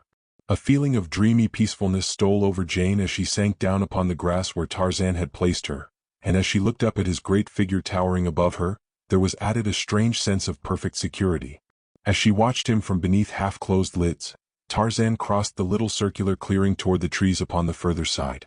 She noted the graceful majesty of his carriage, the perfect symmetry of his magnificent figure, and the poise of his well-shaped head upon his broad shoulders. What a perfect creature! There could be naught of cruelty or baseness beneath that godlike exterior. Never, she thought, had such a man strode the earth since God created the first in his own image. With a bound Tarzan sprang into the trees and disappeared. Jane wondered where he had gone. Had he left her there to her fate in the lonely jungle? She glanced nervously about. Every vine and bush seemed but the lurking place of some huge and horrible beast waiting to bury gleaming fangs into her soft flesh. Every sound she magnified into the stealthy creeping of a sinuous and malignant body. How different now that he had left her. For a few minutes that seemed hours to the frightened girl, she sat with tense nerves waiting for the spring of the crouching thing that was to end her misery of apprehension. She almost prayed for the cruel teeth that would give her unconsciousness and surcease from the agony of fear. She heard a sudden, slight sound behind her. With a cry she sprang to her feet and turned to face her end. There stood Tarzan, his arms filled with ripe and luscious fruit. Jane reeled and would have fallen, had not Tarzan, dropping his burden, caught her in his arms. She did not lose consciousness, but she clung tightly to him, shuddering and trembling like a frightened deer. Tarzan of the Apes stroked her soft hair and tried to comfort and quiet her as Kala had him, when as a little ape he had been frightened by Sabor, the lioness, or Hista, the snake. Once he pressed his lips lightly upon her forehead, and she did not move, but closed her eyes and sighed. She could not analyze her feelings, nor did she wish to attempt it. She was satisfied to feel the safety of those strong arms, and to leave her future to fate, for the last few hours had taught her to trust this strange wild creature of the forest as she would have trusted but few of the men of her acquaintance. As she thought of the strangeness of it, there commenced to dawn upon her the realization that she had, possibly, learned something else which she had never really known before: love. She wondered, and then she smiled. And still smiling, she pushed Tarzan gently away, and looking at him with a half-smiling, half-quizzical expression that made her face wholly entrancing, she pointed to the fruit upon the ground, and seated herself upon the edge of the earthen drum of the anthropoids, for hunger was asserting itself. Tarzan quickly gathered up the fruit, and bringing it, laid it at her feet, and then he too sat upon the drum beside her, and with his knife opened and prepared the various fruits for her meal. Together and in silence they ate, occasionally stealing sly glances at one another, until finally Jane broke into a merry laugh in which Tarzan joined. "I wish you spoke English," said the girl. Tarzan shook his head, and an expression of wistful and pathetic longing sobered his laughing eyes. Then Jane tried speaking to him in French and then in German, but she had to laugh at her own blundering attempt at the latter tongue. "Anyway," she said to him in English, "you understand my German as well as they did in Berlin." Tarzan had long since reached a decision as to what his future procedure should be. He had had time to recollect all that he had read of the ways of men and women in the books at the cabin. He would act as he imagined the men in the books would have acted were they in his place. Again he rose and went into the trees, but first he tried to explain by means of signs that he would return shortly, and he did so well that Jane understood and was not afraid when he had gone. Only a feeling of loneliness came over her, and she watched the point where he had disappeared, with longing eyes, awaiting his return. As before, she was appraised of his presence by a soft sound behind her, and turned to see him coming across the turf with a great armful of branches. Then he went back again into the jungle and in a few minutes reappeared with a quantity of soft grasses and ferns. 2 more trips he made until he had quite a pile of material at hand. Then he spread the ferns and grasses upon the ground in a soft flat bed, and above it leaned many branches together so that they met a few feet over its center. Upon these he spread layers of huge leaves of the great elephant's ear, and with more branches and more leaves he closed one end of the little shelter he had built. Then they sat down together again upon the edge of the drum and tried to talk by signs. The magnificent diamond locket which hung about Tarzan's neck had been a source of much wonderment to Jane. She pointed to it now, and Tarzan removed it and handed the pretty bauble to her. She saw that it was the work of a skilled artisan and that the diamonds were of great brilliancy and superbly set, but the cutting of them denoted that they were of a former day. She noticed too that the locket opened, and pressing the hidden clasp she saw the 2 halves spring apart to reveal in either section an ivory miniature. One was of a beautiful woman, and the other might have been a likeness of the man who sat beside her, except for a subtle difference of expression that was scarcely definable. She looked up at Tarzan to find him leaning toward her gazing on the miniatures with an expression of astonishment. He reached out his hand for the locket and took it away from her, examining the likenesses within with unmistakable signs of surprise and new interest. His manner clearly denoted that he had never before seen them, nor imagined that the locket opened. This fact caused Jane to indulge in further speculation, and it taxed her imagination to picture how this beautiful ornament came into the possession of a wild and savage creature of the unexplored jungles of Africa. Still more wonderful was how it contained the likeness of one who might be a brother, or, more likely, the father of this woodland demigod who was even ignorant of the fact that the locket opened. Tarzan was still gazing with fixity at the 2 faces. Presently he removed the quiver from his shoulder, and emptying the arrows upon the ground reached into the bottom of the bag-like receptacle and drew forth a flat object wrapped in many soft leaves and tied with bits of long grass. Carefully he unwrapped it, removing layer after layer of leaves until at length he held a photograph in his hand. Pointing to the miniature of the man within the locket he handed the photograph to Jane, holding the open locket beside it. The photograph only served to puzzle the girl still more, for it was evidently another likeness of the same man whose picture rested in the locket beside that of the beautiful young woman. Tarzan was looking at her with an expression of puzzled bewilderment in his eyes as she glanced up at him. He seemed to be framing a question with his lips. The girl pointed to the photograph and then to the miniature and then to him, as though to indicate that she thought the likenesses were of him, but he only shook his head, and then shrugging his great shoulders, he took the photograph from her and having carefully rewrapped it, placed it again in the bottom of his quiver. For a few moments he sat in silence, his eyes bent upon the ground, while Jane held the little locket in her hand, turning it over and over in an endeavor to find some further clue that might lead to the identity of its original owner. At length a simple explanation occurred to her. The locket had belonged to Lord Greystoke, and the likenesses were of himself and Lady Alice. This wild creature had simply found it in the cabin by the beach. How stupid of her not to have thought of that solution before. But to account for the strange likeness between Lord Greystoke and this forest god, that was quite beyond her, and it is not strange that she could not imagine that this naked savage was indeed an English nobleman. At length Tarzan looked up to watch the girl as she examined the locket. He could not fathom the meaning of the faces within, but he could read the interest and fascination upon the face of the live young creature by his side. She noticed that he was watching her, and thinking that he wished his ornament again she held it out to him. He took it from her, and taking the chain in his 2 hands he placed it about her neck, smiling at her expression of surprise at his unexpected gift. Jane shook her head vehemently and would have removed the golden links from about her throat, but Tarzan would not let her. Taking her hands in his, when she insisted upon it, he held them tightly to prevent her. At last she desisted and with a little laugh raised the locket to her lips. Tarzan did not know precisely what she meant, but he guessed correctly that it was her way of acknowledging the gift, and so he rose and taking the locket in his hand, stooped gravely like some courtier of old, and pressed his lips upon it where hers had rested. It was a stately and gallant little compliment performed with the grace and dignity of utter unconsciousness of self. It was the hallmark of his aristocratic birth, the natural outcropping of many generations of fine breeding, an hereditary instinct of graciousness which a lifetime of uncouth and savage training and environment could not eradicate. It was growing dark now, and so they ate again of the fruit which was both food and drink for them. Then Tarzan rose and leading Jane to the little bower he had erected, motioned her to go within. For the first time in hours a feeling of fear swept over her, and Tarzan felt her draw away as though shrinking from him. Contact with this girl for half a day had left a very different Tarzan from the one on whom the morning sun had risen. Now in every fiber of his being heredity spoke louder than training.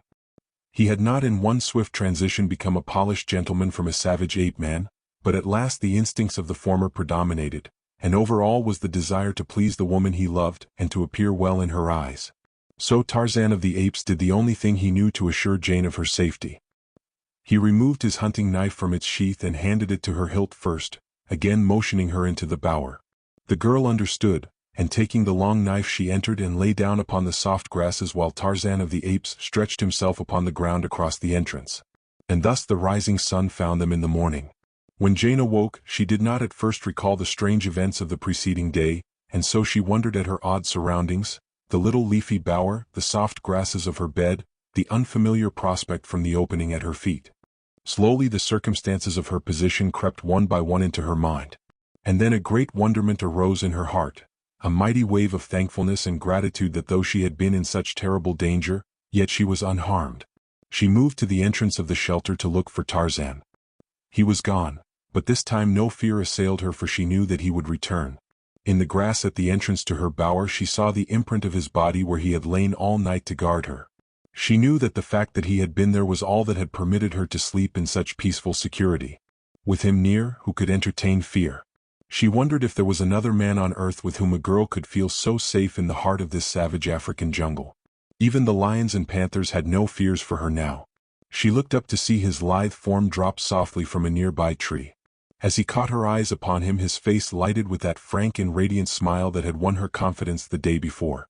As he approached her, Jane's heart beat faster and her eyes brightened as they had never done before at the approach of any man. He had again been gathering fruit, and this he laid at the entrance of her bower. Once more they sat down together to eat. Jane commenced to wonder what his plans were. Would he take her back to the beach or would he keep her here? Suddenly she realized that the matter did not seem to give her much concern. Could it be that she did not care?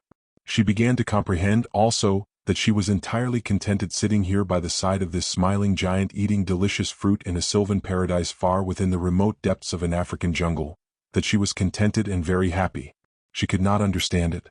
Her reason told her that she should be torn by wild anxieties, weighted by dread fears, cast down by gloomy forebodings. But instead, her heart was singing and she was smiling into the answering face of the man beside her. When they had finished their breakfast, Tarzan went to her bower and recovered his knife. The girl had entirely forgotten it. She realized that it was because she had forgotten the fear that prompted her to accept it.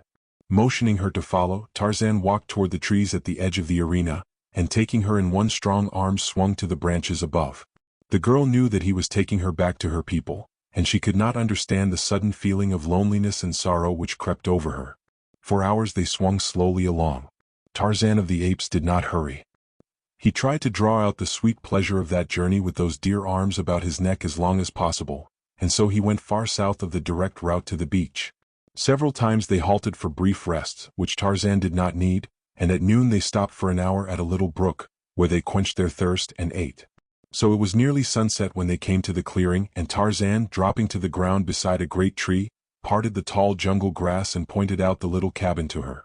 She took him by the hand to lead him to it, that she might tell her father that this man had saved her from death and worse than death, that he had watched over her as carefully as a mother might have done.